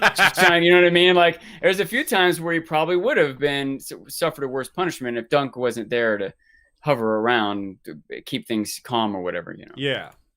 So we have to keep that in mind. Yes, Egg is roughing it, but it's not. There's definitely a huge difference. And you're right about Dany too. Even in her case, she was born with a claim to the throne. That's a huge thing that, she still has to facilitate that and make it happen. But like Wat and Wat weren't born with claims to anything. Yeah.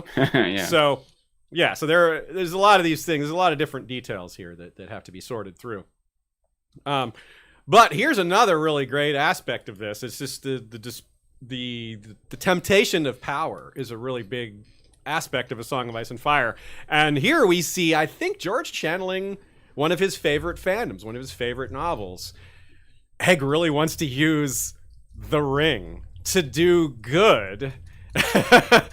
Right? It's so much like Boromir, who's like, no, we have to use this ring to do good. Like, why do we not use this ring to do good when we can? It's like, why do we just not use this power? Well, there's a lot of reasons. If you've read or watched Lord of the Rings, you know why. It's fun that Sean Bean is Boromir to just make this all wrap up even better. But I mean, the expression, one of the reasons Dunk says don't do it is because then Bloodraven will learn they're out there. The one eye of Bloodraven, it's so much like Sauron, like the one eye of Sauron. If he uses the ring wraiths sense it. They detect its use. So it's like the one boot. The boot of power. Yeah, it was... I really love all this discussion right here. I remember thinking it's interesting that that's what Dunk is worried about. Someone realizing who Egg is, he thinks of Bloodraven. Yeah. It makes me wonder if Bloodraven at one point like advised them on some of like, all right, I guess you guys can do this, but don't let me find out about it, you know?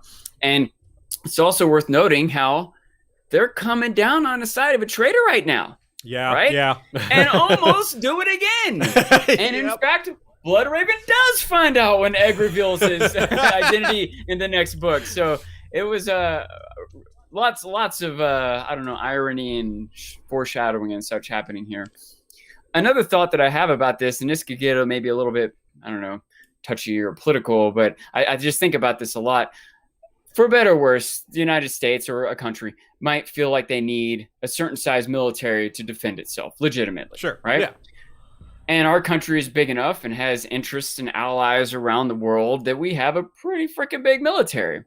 Once we have this big military, we start to feel like, well, hey, we should use it to go help these people in Kuwait or Rwanda or Somalia or whatever it is. Vietnam. And yeah, and then once we do that, like we get mixed, you just don't realize what you're doing, even if there are good intentions, which is questionable in the first place. But even if you have good intentions, you're still initiating a lot of killing and destruction, and you just got to be careful how you use that ring, and it might be better to not use it or have it in the first place. Yeah, you know? Absolutely. Very good said, Sean. That's exactly the type of thing that I think George was getting at with this, just on a very small scale. It's very subtle, because it doesn't happen. He just brings it up, and they're like, no. Dunk shuts it down. And because he shuts it down, they are forced to look for another solution, and they come up with one. So that's good, right? But also you like that Egg wants to do this, but you also like that Dunk understands that it's not worth taking the risk and that they can probably find another way to do it without that risk. So it's like the instinct to do good and the instinct to do good without the risk, to kind of manage that, right? That's kind of the job of the older person, the less naive person, the guy taking care, the bodyguard. Yeah. And that is his job. He wants to protect Egg, so that's really important. And with all this, I sorry if I'm repeating something we already touched on, but it is good that Egg does have good intentions. Yeah. Right? That absolutely. is a good sign of his character and the education of a king, you know, that Dunk isn't trying to stop him from using a ring to, I don't know, to get some girl that he wants or to win some contest, or he's trying to protect people. Egg, I really love that Egg even recognizes these people, they're going to get, their shields won't stop an arrow.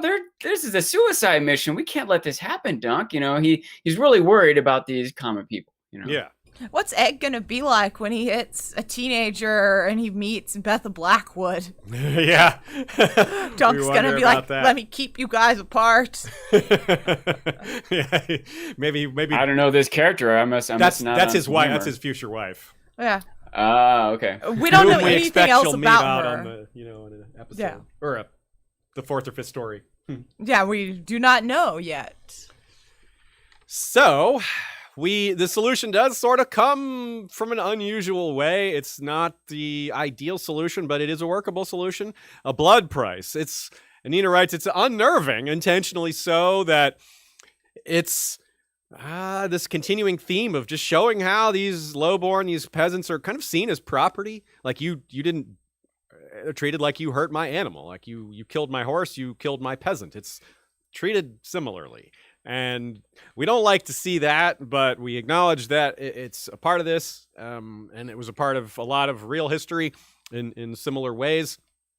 And but this is just like we talked about last time, how it's kind of a good thing in some ways, because just like trial by combat is better than starting a war, because it's just the nobles fighting out their differences without bringing the commoners into it.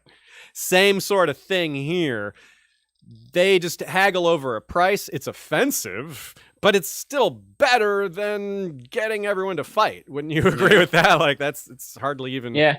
It's interesting. I think you pointed out that the solution that Old Relic Eustace comes up with is a solution from old times. Yeah. Similar parallel to how the solution, that they came up with in the first book was also from old times. Someone looking to... That's true. Trying to find another way. It was more of a bad guy trying to do it last time, but I guess I don't know if I'm going to call Eustace straight up a good guy, but he's not necessarily an antagonist. An interesting element of this story that Martin does a lot is kind of blur the lines between protagonist and antagonist, good guy, bad guy. Yeah.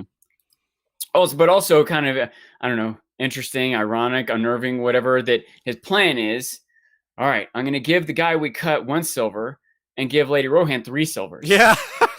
The other way around. Right? Yeah, that just goes to show like who's like wait, why does she get the most? Yeah. And of course it's not because it's her. That's clearly how it would be with anyone. Like, well, if it was him, if it was the tables were turned, he would be the one getting offered the most. And yeah, it's like, well, wait, what? It's his face. I mean, come on. But we're not surprised by that either, are we? We're like, yeah, this is how they do business. So let's move on to one of the more peculiar and interesting parts of the story, the dream and the memory of Dorne. Both these two things together, the dream in Dorne and the time in Dorne. We're going to do these back to back. Sean, you wrote a good piece to start this off here, so let's kick it over to you to get us going. Yeah, I had this thought. I've thought about this a little bit before in general. My first thoughts on it were more about TV shows, but I see it in Martin specifically that sometimes you kind of have to keep the audience up to date on what's going on. Yeah. Right. Like sometimes you have someone tuning in that didn't see the last season or the last episode, especially in older TV when you couldn't just like make sure to see everything on Netflix recorded or whatever. That's why we have our previously on. Yeah, exactly. And sometimes it's some pretty contrived dialogue. You have like 2 characters telling each other things they should both already know just to get the audience up to date.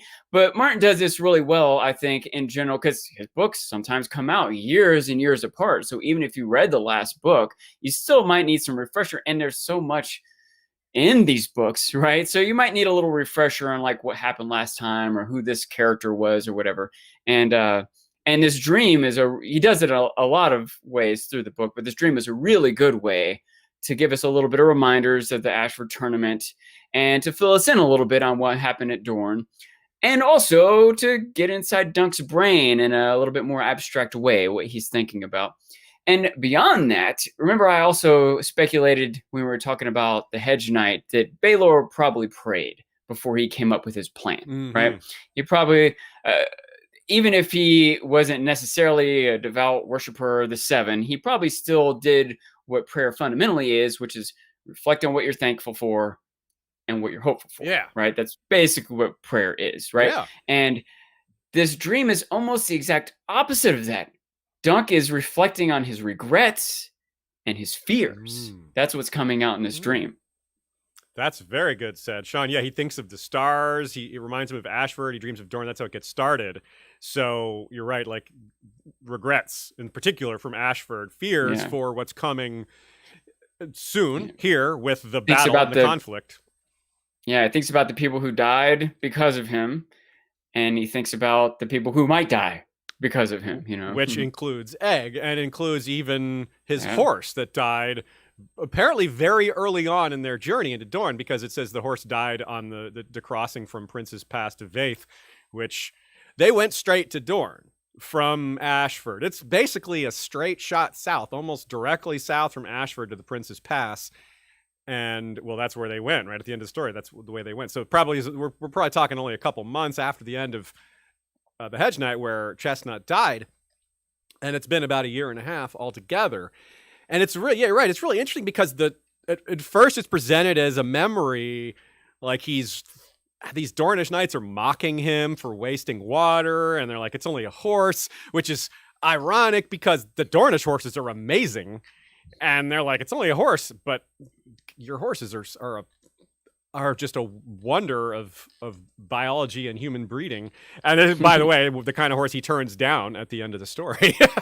Yeah. But then we find out, no, that's not what happened at all. You're right. He's just projecting his guilt and his fear onto his dream to distort what really happened. And it's a really interesting device by George to not present the accurate memories and then to clarify what the accurate memories were a bit later. And also, just another perhaps nod here, the wasting of water. A man's water is his own, conserving water in the desert. George also a big fan of Dune, and that's very much Dune type attitude and talk right there. Very similar to the. What's Dune? I've never heard of that. You liar! Sean's lying. He's lying. Someone should make a movie of that, so I know what you're talking about.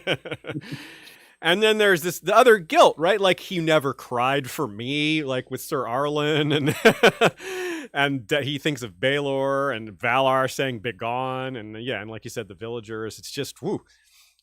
And then, by the way, I want to say another Sure. thing. I am going to argue he regrets. He says he never cried over Chestnut. I think he regrets never crying over Chestnut. Oh, I don't know if he's ever cried over Arlen either, and I bet he regrets it. he might, maybe. It feels like maybe he should release that emotion, Yeah. you know? Does he feel like there's something wrong with him for not crying? He's like, am I not a good person because I am not crying Yeah. here? It's like that's the kind of thing he asks himself, and it's the kind of thing that as readers, it really, really tells us this is a good man. Like, it's an irony of life that you never ever want anyone you love to feel guilty. But if they went through their entire life never feeling guilty about anything, they probably aren't a good person.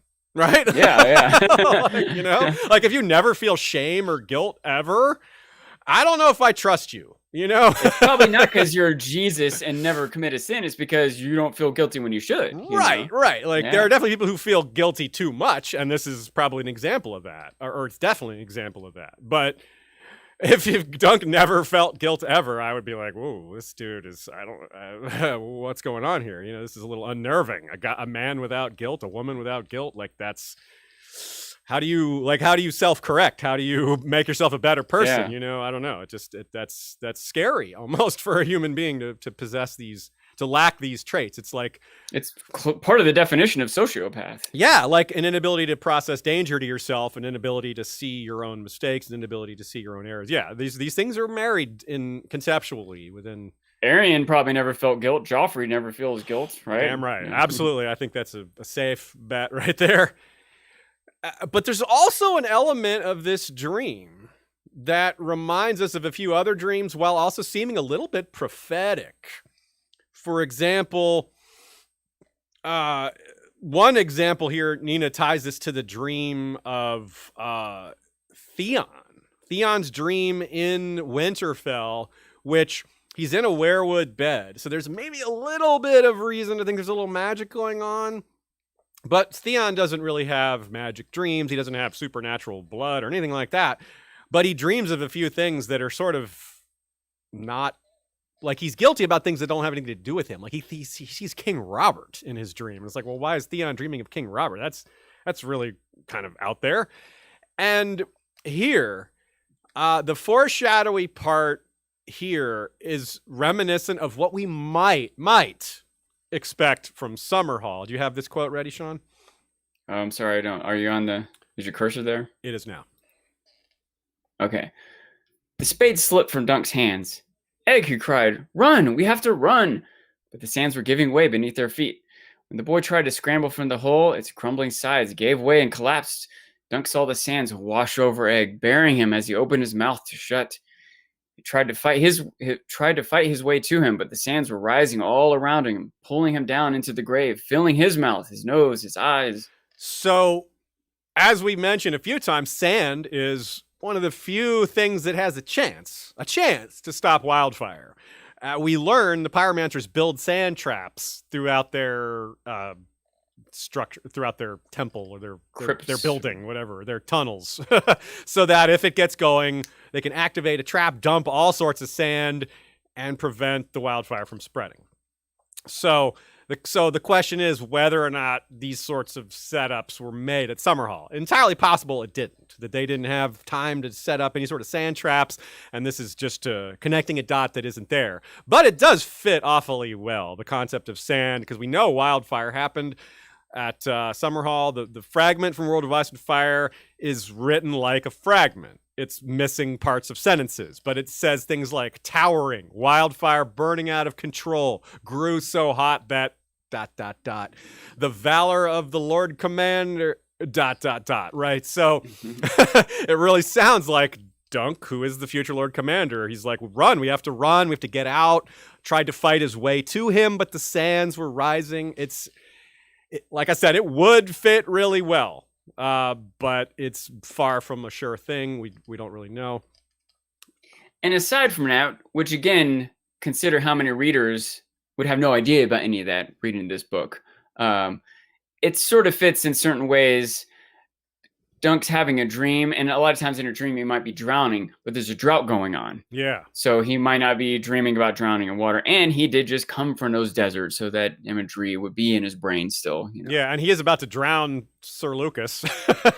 Yeah. Oh, yeah. I didn't even think of that. So yeah, you could see why the dreams would pop up in Dunk's head, and then in a meta level from us, you can see how we interpret it as impacting, the future, because I do 100% think that this is how it's going to go down at Summerhall. That Dunk will be saying, Egg, we have to run, that it isn't just going to happen in a snap. I feel a little stronger about it too on this reread than I did before. This is an idea that's been out there for a while, but given all the connections we made between the pyromancers, the way it was discussed, and the Hedge Knight, we brought up a lot of connections there, and part of that was just the way they were written. Clash of Kings was written alongside the Hedge Knight, and so that's part of why all those connections are there. But that to me does make this a little stronger, thinking through it that way.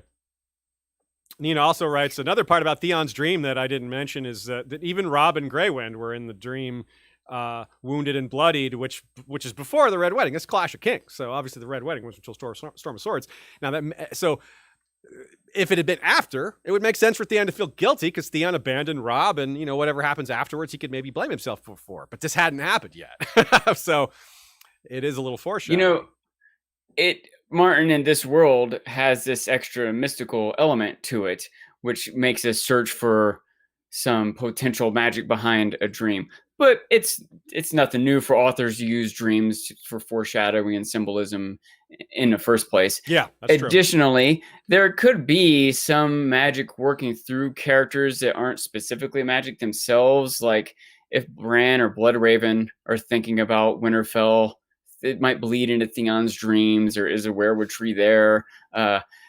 If Egg has some sort of premonitory abilities and he's with Dunk, and I don't know, I could see a lot of ways. I could see justifications for this, even if Dunk himself isn't magical. I could still see him having magical dreams. Yeah, definitely. I mean, having a magical dream doesn't mean you are magical. It's like thinking of it in terms of like a signal that's being brought, a magical signal that you it's pushed into your head, pass through you. Yeah, exactly. Like that doesn't make just being able to receive dreams, put that out there, doesn't make you magical. I personally don't think that Dunk can have magical dreams. I think that, for example, Bloodraven, speaking to Bran in dreams, I think that required a certain susceptibility to it that I don't think Dunk would have. But, Dunk, we don't know his background. We don't know anything about that. He could have that sort of blood, so I can't say for sure. But I don't think that this is at all related to being prophetic. Okay, so you think it's foreshadowing, but not magically foreshadowing. Yeah. Okay, yeah. I think it's just literary foreshadowing for us. Yeah. My default is to agree with you there, Shea, but I want to point out that even though right now we don't have some evidence for it, if 3 books later fingers crossed, Dunk does come to have some sort of magical abilities, we'll look back at this and be like, oh, he's planted that seed, Yeah, and Nina also draws our attention to Jaime's dream of himself and Brienne beneath Cashley Rock, when you have the faces of Rhaegar and the Kingsguard. It's similar levels of guilt of like, I left my wife and children in your care, to Jaime, and that's Jaime knows he did the right thing by killing Aerys, but that doesn't mean the side effect of Rhaegar's children and wife being killed. He's not just okay with that either. He's like, well, I had to do this, and that was, that also happened. So he could feel guilty about that. It's reasonable for him to feel guilty about that, even if he hasn't processed his responsibility or level or lack thereof. And that's very similar here. Like, Dunk didn't kill Baelor, but he does bear some responsibility for the situation that it occurred under, or at least he thinks he does. I thought of that too, by the way, when Valar, I thought about it when Dunk dreamed about it. Maybe it also applies when Valar originally said, my father was going to be this great king. Why did the gods let him die and leave you? I feel like that's some combination of Valar and Dunk being unfair. Like, it's understandable for Valar to feel it more personally and Dunk to feel this guilt, especially because it's almost consistent with a lot of his character. But why isn't it, how come the gods took Baelor and not Maekar or not Stefan? Or, you know what I mean? Right, there's all these other people who were way more in the wrong. Or just Aryan, like, heck. Yeah, why it's not the him? actual perpetrator of the whole thing in the first place. So yeah. but Valar can't blame Aryan. You know what I mean? Like, I understand all the reasons behind it, but you want to shake Dunk and be like, come on, man, don't blame yourself. You're being unfair. Yeah, don't listen to them. Like, don't listen to their weird working way through it. Like, Valar doesn't want to blame his cousin, but he really should. Yeah. So a lot of that dream was a distortion. The Dornish didn't laugh, which that's kind of nice to find out. You're like, okay, good. The Dornish weren't jerks about it. They were actually kind of nice about it. They were like, look, they were very zen about it. Like, look, the desert is a harsh place, and there's a lot of animals that live here. They need to eat too. Let them, this is just meat now. It's the way of the world. Yeah. And he said it, kindly. Like, it wasn't, rude about it or whatever. And he didn't actually try to bury Chestnut at all partly for that reason. So it's a little sad that he doesn't find Tanzel, but I think I had a sense that you would actually appreciate that, didn't you, Sean? It's just kind of from a realism point of view, perspective, right? Yeah. I think that something that Nina pointed out in an earlier episode, but that, both Dunk and the reader realize this isn't going to be so easy. Mm-mm. You know what I mean? Like, it's not, everything isn't going to work out with a tidy, happy ending, Yeah, I feel like it would be nigh on impossible for Dunk to just find Tansel, except that she is a puppeteer, and so some people would share that a puppet show is in town and stuff like that. So I think there are definite ways for that to happen. Apparently, that's why it would give a good lead. Yeah. But think how many different towns there would be to have a puppet show, and the odds of them lining up in the right place at the right time. And she may not be a puppeteer anymore. All her puppets were destroyed. Her hand is broke. Like, she literally might have had to start doing something else. That's a good she point. Could paint. And it does actually say that they tried 100 different puppet shows and never found her. But one of the reasons it's extra sad is because the Great Spring Sickness meant that she was very likely to not be elsewhere in the realm. Like, at least she was in this smaller area. But even that's not necessarily true. Maybe she went overseas or something. But he had a better chance of finding her during the sickness than elsewhere. Because now she could just be in the north. She could go to, White Harbor for all we know. But she wasn't going to go there during the sickness. But now. She went across the sea and ended up seeing Aryan.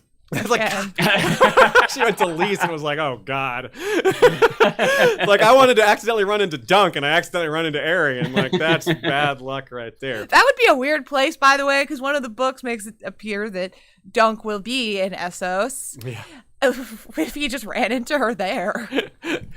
So, because of this moment, because Dunk doesn't find Tanzel, well, certain people wanted to know whether he ever would. Certain people at Tuscan 43 attended the Q&A. Certain people asked George this directly. Certain people named Ashea asked this question directly to George. Yes, I said, I know you have quite a lot of Dunk and Egg books planned. Are we ever going to see Tansel Tootal again? Are we going to find out what happened to her? And he said, well, that would be telling. And then he laughed. But I think there's a good chance, yes. And this was back in November in 2016. And I want to talk about this for a second because I assumed that we'd see Tansel again. I don't really think there's a chance that we don't see her again. But I really wanted George to know that fans care about this, that we like Tansel, that we like Dunk and Egg, that we're thinking about this sort of thing. I think it's kind of would be heartening to me to get questions about this sort of thing versus mainstream sort of questions about the main series. And I threw that in there for that reason. I really appreciate how well worded that question was and how revealing George's answer to it was. I wish we could get that in other scenarios. Well, this one was a lot more recent. This was 5 years ago. The other was 17 years ago. Wow, that's crazy. Isn't it? Yeah. So, another note here, good catch by Nina, that when Dunk knew Bennis from before, they were hired by a Dornish merchant to see them safe from Lannisport to the Prince's Pass. And of course, when they get to the Prince's Pass, the implication is the merchant's no longer worried about having guards because he's safe in Dorne again. He's a Dornish merchant. So it just goes to show that Dornish people don't feel safe in the realm. Tansel is a good reason why. But there you go. There's still this sentiment. There's still people that are like, oh, Dornish, that by the time we get to A Song of Ice and Fire proper, that sentiment still exists, but it's a lot more muted. It's very mild prejudice versus this, which is pretty severe prejudice, the kind that can get you killed on the road, right? So that's a lot worse, but important to point out, I think. As for they meet Lady Vaith, which is possibly the same Lady Vaith that Aegon IV was horrible to. He was one of her lovers, and she fell so in love with him that she became deluded into thinking that he was her one true love. Oh. Yeah, I did that weird thing again, didn't it? So, Lady Cassella Vaith thinks that she's Aegon's IV's one true love, which is really sad because he had such low regard for her that he took her from amongst the prisoners. They were Dornish hostages that were going to all be executed, but because of Daeron's murder, the Daeron the First, who after that parley that he was killed at, there was so much anger at Dorne that they were going to kill all the hostages. And she was safe because she was Aegon's lover, though. But he just gave her back. He's like, nah, I don't want you anymore. Go ahead and execute her. Like, he could have just kept her a little longer, to keep her safe. But this is how callous this guy was. This is the father of Bloodraven and Daemon Blackfire and King Daeron, the good, as well, because he was very much the opposite of his father. But, so this could be that same Lady Vaith, because the age sort of lines up, but we really don't know for sure. But that would sort of explain maybe why she's portrayed as a bit mad here. That Cassella Vaith, or the other Lady Vaith, was mad, so maybe that's part of why it might be the same one.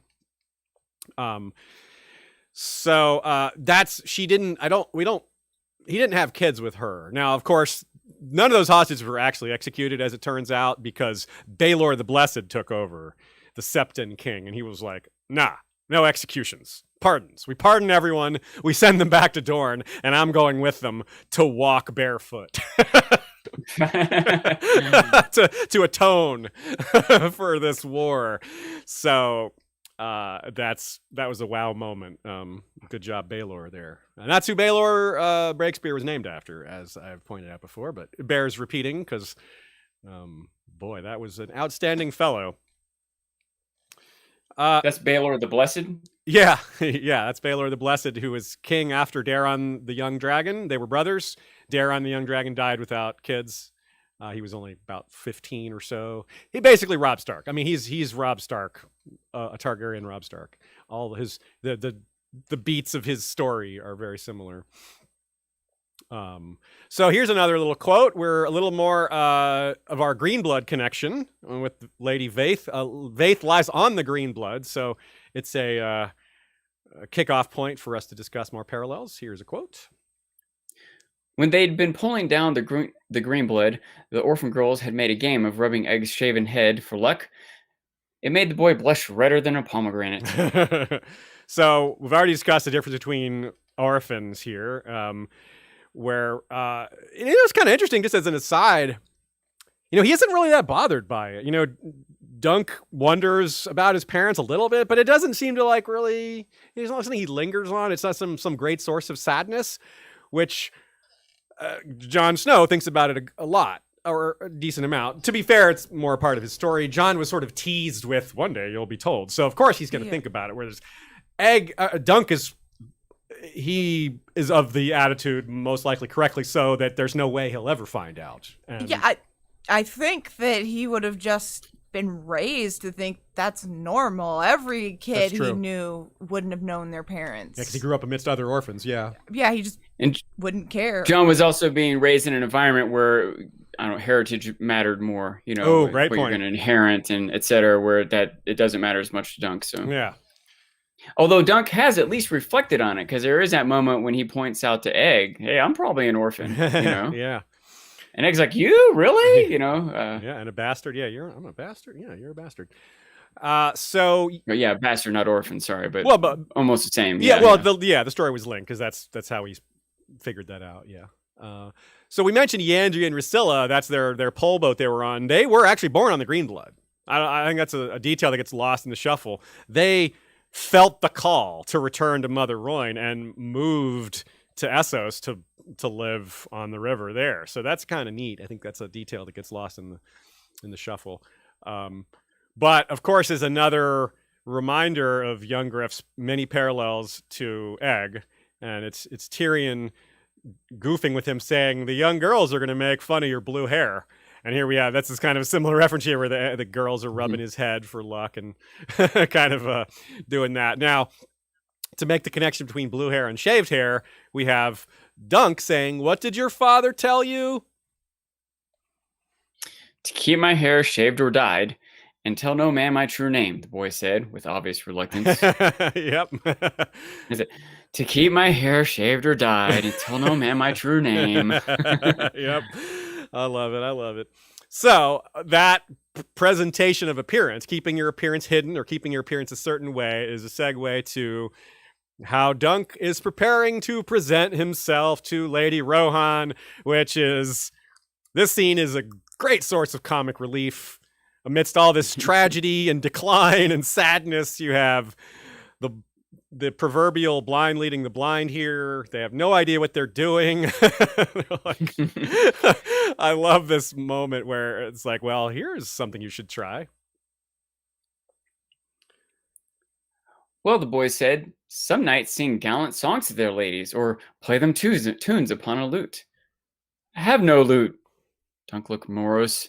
"That night I drank too much at the Planky Town. You told me I sang like an ox in a mud wallow." And so they go back and forth for a while, and he just goes, "There will be no singing," Yeah, that's it. He's like, "How could you forget that?" He's like, "You told me to forget that." You ordered me to forget. And then there's this great line. I'll read this first part. "You should win her to your side with gallant compliments. The boy looked as cool and crisp in his checky tunic as Sir Eustace had in his cloak." I love George's more onomatopoeia there, alliteration. Cool and crisp as his checky tunic. Eustace in his cloak. And Dunk thinks, "Am I the only one who sweats?" "Gallant compliments," Dunk echoed. "What sort of gallant compliments?" That's another thing of knightly privilege or whatever. These guys are used to wearing wool in summer. Something that's part of their upbringing, And with Egg, it's a double whammy because in the bath scene, they point out that Egg loves his water super hot, like all these Targaryens do, just like Daenerys did, and they do have a few degrees more resistance. It's not just a preference. There is something going on with their genetics there. It's a little bit of that actual dragon blood going on. Yeah, we saw that with Dany also. The water that seemed too hot that seemed fine to her. Yeah, it's like her and first chapter. Yeah. Dunk's like trying to keep it to himself how hot the water is. Doesn't want to admit to Egg that he can't handle it. Yeah. So that conversation keeps going. They're back and forth. They're like not getting anywhere. And then we have this moment where Dunk says, "Well-shaped ears?" Dunk's doubts were growing. Or pretty eyes. Tell her gown brings out the color of her eyes. The lad reflected for a moment. Only she only has the one eye, like Lord Bloodraven. Unless she only has. What a random thing! It's like, well, maybe she. What if she only has one eye, or what if what if she really is red, or I don't know. It's just all these really ridiculous conclusions. And it takes them to an even more ridiculous place when they start talking about magic and poisons, and it's just like, what? Here's this next quote. Whenever she gives birth, a demon comes by night to carry off the issue. Sam Stoop's wife says she sold her babies unborn to the Lord of the Seven Hells so she'd teach her his black arts.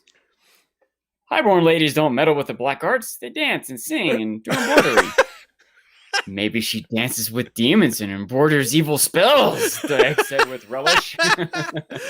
They don't meddle with the black arts. They dance and sing and do embroidery. That's like something like Chapter 1 Sansa would say. Yeah. Certainly Sansa farther down the line wouldn't say that sort of thing. But now it's like... This is Egg like being, he's kind of being silly, Yeah. but he's being clever too. This is a good, I don't know, rapport between the two of them coming out. It's and some good comic relief too. Yeah. It reminds me a little bit of the conversation in Brienne's chapters about the Lothston shield and how the Lothstons were dark and evil and doing evil spells and all that stuff. And Danelle Lothston is said to have bathed in blood to keep her youth. Now, to me, when they say bathed in blood to keep her youth, she has bright red hair. Well, I suspect she dyes her hair, and some servants saw the hair dye and red in the pool, yeah, and think, "Oh my God, she's bathing in blood." However, and that's a common thing, like you say, woman in power. Oh, it can't be because of her abilities; it must be because of her black arts and all that. That's just a standard refrain, misogynist refrain there. That's directed at women in power. That happens in different forms even now. Like it's usually not magic that gets ascribed to these people, but it's something. Rather than accepting their competence or whatever. Yeah, exactly. Yeah. Rather than ascribing it to competence, they make some other thing up. So, that said, you might be mixing up cause and effect, Aziz. She might have used blood to dye her hair red. Well, that's where I'm going with this. It is possible because here we go with this line where Dunk is like, he's pressing Egg. He's like, oh, well, blah, blah, blah, spells. And then Egg sort of gives a serious answer. He's kind of playing along with the joking, like you said, but Egg turns around and gives kind of a serious answer here. And here we go. Yeah. What? Dunk says, you've known queens and princesses. Did they dance with demons and practice the black arts? And Egg says, Lady Shiara does. Lord Bloodraven's paramour, she bathes in blood to keep her beauty. And once, my sister Rhea put a love potion in my drink, so I'd marry her instead of my sister Diala. And he claims it would have worked if he hadn't spat it out. Now, we don't know that. I don't know if we can take Egg's word for that. Like, how does he know it would have worked? But maybe. And here's the thing. Shiera didn't have red hair that we know of. We know of her hair being like Targaryen color, silver gold. So this whole, she bathed in blood is ascribed to her, but it can't be for hair dye, I don't think. So, so you're right. There might actually, it could be both. She had to be using some kind of magic to not have her hair turn red when she bathed in blood. So really, and Shiera is like unnaturally beautiful, apparently, like the most beautiful woman in the world or something like that. Maybe not unnatural, but just like, wow, like how is she so beautiful? So it does, engender more rumors about magic. And she does apparently actually does dabble in the black arts. So these things all do work together. And we do see someone dancing with demons. Remember, again, to go to Daenerys as an example, someone else who's incredibly beautiful, who is rumors about her bathing in blood, which she doesn't. You need to re-say that. You need to re-say what you said. I do? Yeah. From where? When did I start talking? Do you know, Sean? Oh, shoot. When... It was before Dany. It was...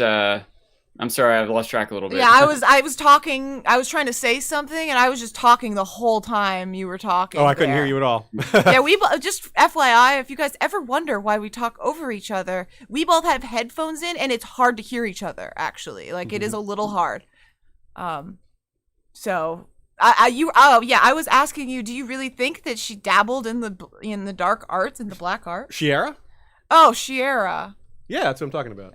Who did you think I was talking about? Danelle Lothston? Oh, I have no idea. Okay. I know with her, I don't know. Okay, with her, cool. it seems like it could. It's all of them, definitely. Because for her, it's the red hair thing and the Yeah. Harrenhal thing. But With her, I think it's probably rumor. But it might With be Shiera, not. With Shiera, there seems it to be. seems legit. Yeah, there seems to be legit magic with her. Yeah, maybe not bathing in blood to keep her beauty specifically, but if Egg says she did that, I don't know. Maybe it's not to keep her beauty, but I don't know why else you'd bathe in blood. I don't know why you'd bathe in blood for any reason, but so, but yeah, and with Miri Mazdur, we see that dancing with demons phrase it's kind of he just says it casually, but that's what Dany perceives through the canvas of the tent that Miri is doing. She sees shadows dancing and Miri singing and dancing with them, and it's really, really creepy. And of course, there's the horse blood in there, and there's blood magic and all that. So it's kind of like, whoa, blatantly magical. But whether that has anything to do with any of this, or it's just meant to be a rumor that sets up these rumors, or a real thing that sets up these rumors, we're still in the dark on that. How do you feel about it, Sean? You see rumor versus magic, or just somewhere in between? I think that it's interesting that Martin has made this world where there is real magic, so we have to keep that possibility open, and like the dream thing you said, like literary foreshadowing is a thing, but yeah. So I don't think there's any magic involved with Lady Rohan. It seems like it's much more likely with Shiera Seastar, given her connection to Bloodraven, who clearly at least goes on to have magical, I don't know, inclinations or whatever. Yeah. But I only barely know the Shiera Seastar character. I barely know the Loston character, so I have much less to go on as far as those go. But I will say that whether it's real magic or not, Egg doesn't really know, but he wants to believe it. Yeah. It may be true, but he definitely wants to believe it whether or not it's true. So. Which is very much a real world kind of function. People like to believe the more salacious, the more exciting versions of stories. Yeah. Because they're more interesting to tell, in part, because, like that's the one that gets repeated. And it does set this sort of thing up for characters like Melisandre, Daenerys, and other people who may have some magic, but the amount they're using is exaggerated. But more directly, it's setting up the rumors about Rohan, which are wildly exaggerated. And so I think we're supposed to believe that a lot of this is exaggerated too, because if it's exaggerated about Rohan, it's probably exaggerated about Shiera, it's probably exaggerated about Bloodraven, and it actually, we have confirmation that it's exaggerated about Bloodraven. I mean, the guy comes on stage next book, next short story, and he's not nearly as ruthless and dark as he seems. He is ruthless. He is dark. But he's also like joking around and making sarcastic comments. Like, he's not this dark, evil lord like Sauron that we've sort of portrayed with this Lord of the Rings parallel here with the secret police running. He's dangerous for sure, but it's the reality is a lot more balanced. He still has to put his pants on, one leg at a time like everyone else or whatever. He's still a human walking around on Earth. You're going to have limitations, personality, etc. And Shiera Seastar is a perfect example of that, because he's in love with her and she's like, nah, I don't want to marry you. I want to be polyamorous and have lots of lovers. And he's like, no, just me. So yeah, like, perfect example. Like, that doesn't sound like the kind of relationship the Dark Lord, dominant secret police hand of the king who controls the realm wouldn't have relationship problems like that, or would he even have, like, you don't think of a guy like that having relationship issues or having, it just doesn't, it makes him more human. And that's exactly what you're saying. Like, he would have those things. Like, when you only have the persona, when you only have the rumor, it's hard to like formulate any idea of what his regular day-to-day life is like, but you know it's there. You just Yeah. you can't conceive exactly what it's like. So Egg, coming back to Egg, even though maybe he's a little off the deep end with his description of some of these rumors and magical people, his advice on, when we get back to the mundane, his advice is pretty good. Changing your tunic before you get there, so you don't sweat it up. Yeah, pretty smart, right? But also the way he does an end around on bringing him when Dunk's like, "No, you're not coming with me." he goes to tell Eustace, and he goes over his head, if you will. Yeah. That's really good. A knight is more impressive with a squire in attendance, so I have decided that Egg should accompany you to Cold Mode.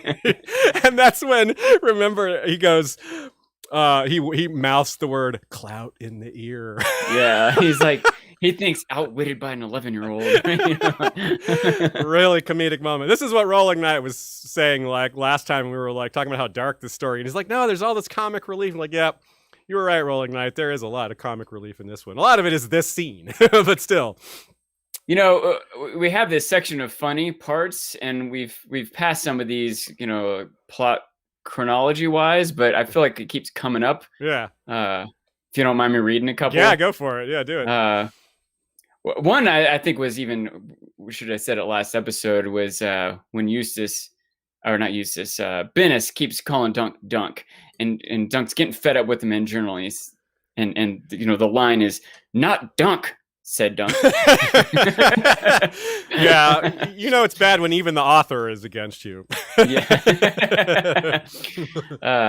Then there's the scene when he's getting the recruits together, and after the first day of training, Dunk marched their little company down into the cellar and forced them all to have a bath, even those who just had one last winter. That's great. And when he's conversing with Egg, when Egg's wanting to use his boot, he says, "It's good that you're concerned for Wat and the rest of them." And then this next day, after having, he had the training, with the recruits, and he's all sweaty and dirty, and he wants to have a bath. But then the next day, he realizes he's got to go visit Lady Rohan, so he tells Egg, "Go prepare me another bath." And Egg says, "Another bath? You just had one yesterday." He's like, "And I got sweaty yesterday, and I got to see this woman today." So yeah. And I think it was in that same scene when it was when they were talking about, it might have even been like a flashback, but they were talking about the girls, flirting with Egg and his hair, and he's at the age where he doesn't like, girls are icky, Yeah. And they're icky, and but they're not quite completely icky. I mean, he blushes. He's a little into True. it. He's in that transition. Yeah, he's stage. transitioning. Yeah. But Dunk is proud of himself for this moment when Eustace has said, "You're the kind of man I would have wanted my daughter to marry. Yeah. You're the true steel." And Dunk is telling this story to Egg, and Egg's like, his dead daughter? He's like, Egg's kind of mocking Dunk for this. Yeah. He's not, what do you mean a lord's daughter? He's not even a lord. It's like, I know, do you want a clout in the ear? And Egg says, "I'd sooner have a wife than a clout." Or, no, I'd sooner have a clout than a wife. Or a dead wife, yeah. Especially a dead wife. And then before Dunk can get mad again, he's like, "Oh, the water's boiling. Come on, we got to get the kettle now." I wonder, I guess maybe it's in there. I kind of want to make a boiled egg joke, but he never actually. I mean, he does have the layers peeling from his head, and he's like, well, if he doesn't wear his straw hat, he's going to look even more ridiculous. And I kind of, it's like George almost made that joke, but he didn't quite. It's a miss. He had a couple opportunities. And referring to the quote you just pointed out, Sean, I have this in the document as well. Eustace thinks, because Eustace is a guy that thinks in terms of individuals, in terms of heroes, and in terms of rather than in terms of law and justice, he thinks in terms of ideologies and heroic deeds. And because he comes from a martial tradition, so he sees Dunk and knows what he's going to look like and pictures how he's going to be received and how he judges the man as a warrior. And he says, "I am no mean judge of men, and you are the true steel," which I think that's a Westerosi expression. It comes up in a few other places. For example, I'll read this first one. Varys says to Ned about the current Kingsguard in Game of Thrones, of these 7, only Barristan Selmy is made of the true steel, and Selmy is old. And then Barristan Selmy says to himself in A Dance with Dragons, Sean. The Dornishmen were knights, at least in name. The only Ironwood impressed him as having the true steel. Drinkwater had a pretty face, a glib tongue, and a fine head of hair. Now, remember that the fine head of hair was part of our connection to the sun-streaked Dunk and Gareth Drinkwater. But that's not actually directly related to this, but I thought I'd mention that. Keep that part of the quote in there. Yeah. And then, of course, Donald Noy, probably the most famous true steel quote of all, says this to Jon Snow, and here it is. Also worth noting, Donald Noy is sort of a warrior mentality, right? That's true, yeah. Robert's ability as a king, he's not making comments on here just as a warrior. Good point. Robert was the true steel. Stannis is pure as iron, black and hard and strong, yes, but brittle, the way iron gets. He'll break before he bends. And Renly, that one, he's copper. Bright and shiny, pretty to look at, but not worth all that much at the end of the day.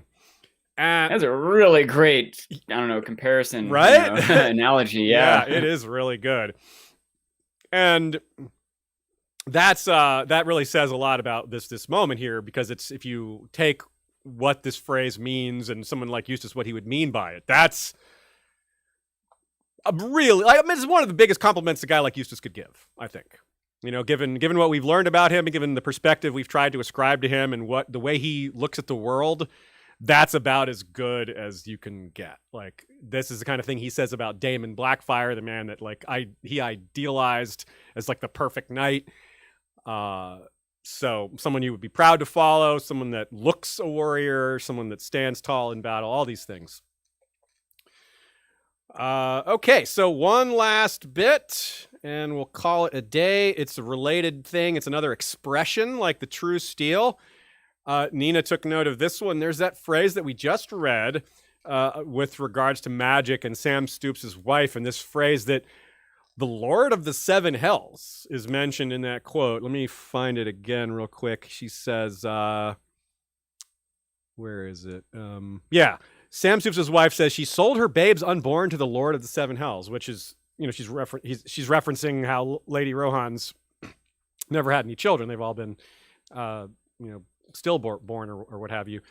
But that phrase, Lord of the Seven Hells, it sounds like the devil or something like that, but this is never before or after repeated, that phrase. Nina writes, this is it might be the stranger, but it's never called that anywhere else.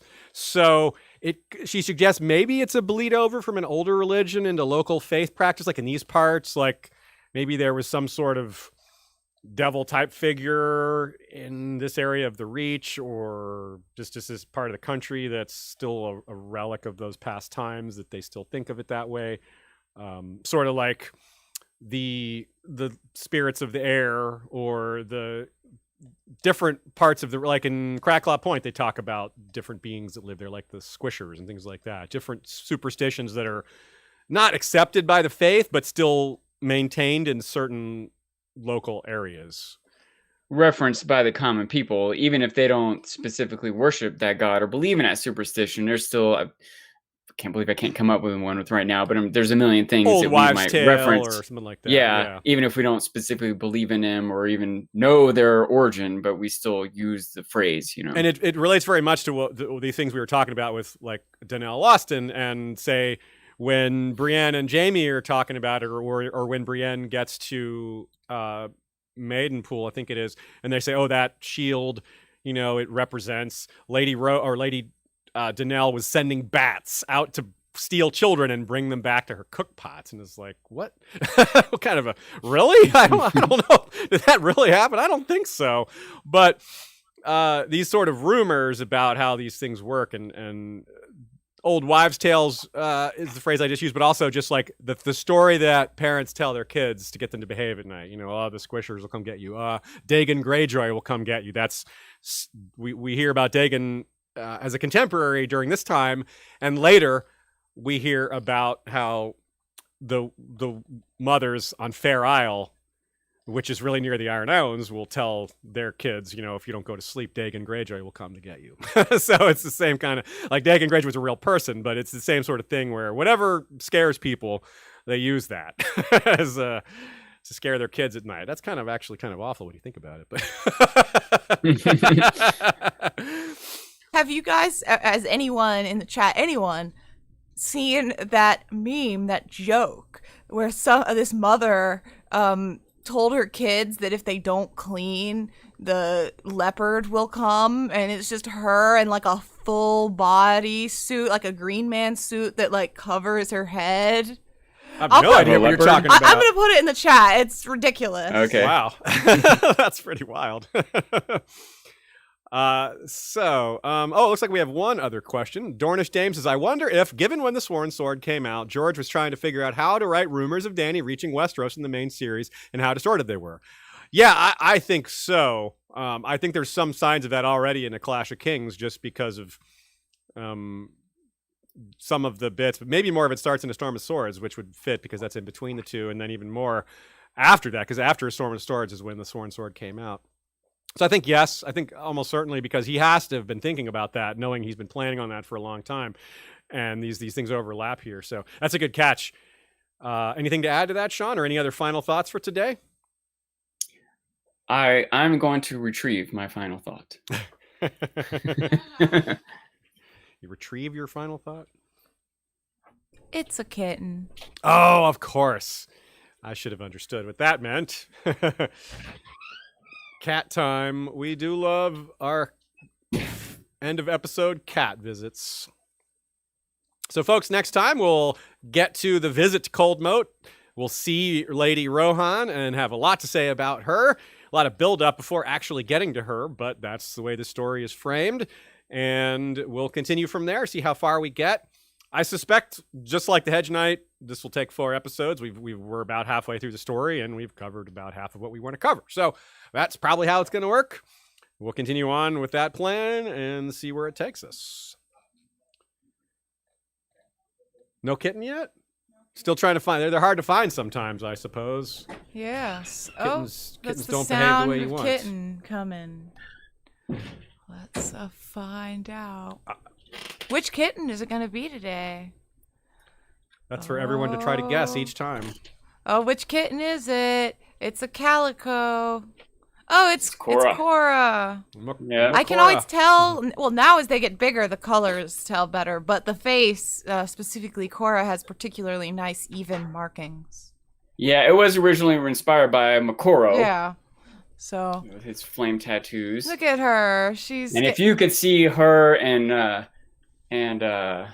Toph together, you would know. Toph is like pushing 6 pounds. She's still barely over 3. Oh, wow. It's hard to believe they came from the same litter. Oh, she's so cute there. She's looking right at the camera. She's ready to make that jump again. Oh yeah, I know. She I wants to forgot jump she on was the that jumper. You're thinking about it, aren't you, girl? Well, we leave you again with that cuteness of a kitten. Sorry if you're, on the podcast side and you can't see the kitten, but the kitten's there. So you can still imagine it. Or you can go check out the end of the video sometime, and then you'll have a mental image to go with it from now on. But thanks to everyone who came live to ask, to hang out in the chat and submit questions and to make the live experience a lot more fun for all of us, including those of us on this side of the microphone, even though I can't always see everything everyone's chatting about. I always have a little bit of FOMO, missing out on our own chat. So, Same. yeah, but hey, it's we gotta do what we gotta do. You'll miss out on your own thoughts otherwise. That's a bigger problem. I just can't keep up with the chat. If I put any of my attention goes into there, suddenly I already half the time I'm missing where we're at in the document. So Yeah, right. So thanks to Shea for doing all those things at once. That just that description there, just right along, tells you how hard it is to do. Even if I'm sorry for interjecting sometimes, because it is very hard to do. Yeah, you got to take your For what moments it's when you worth, can. I do go back and watch the video and read all the chat comments. So anyone who's making comments to me or wants to make comments to me, I do make an effort to read all that. So. Oh, I wish I'd known that before I badmouthed you every time. That she would have good mouthed you instead. What is that? So thanks to our mods over on the Facebook group for History of Westeros. A lot of us have been geeking out over the new calendar. The 2022 calendar is out now, and that is really cool. Yeah, you can find a link to it on our website if you want to order it. That's right. Another reason to check out our website. One of the many ways you can support us is ordering through our links. We get a little bit of kickback from that. Also, thanks to folks participating in the discussion or just joining the community through Flick and Slack and Discord. Thanks to Michael Klarfeld for our excellent video intro and the maps behind.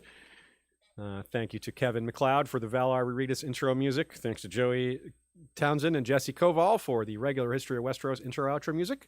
Thanks to our Bengineer for our sound quality assistance.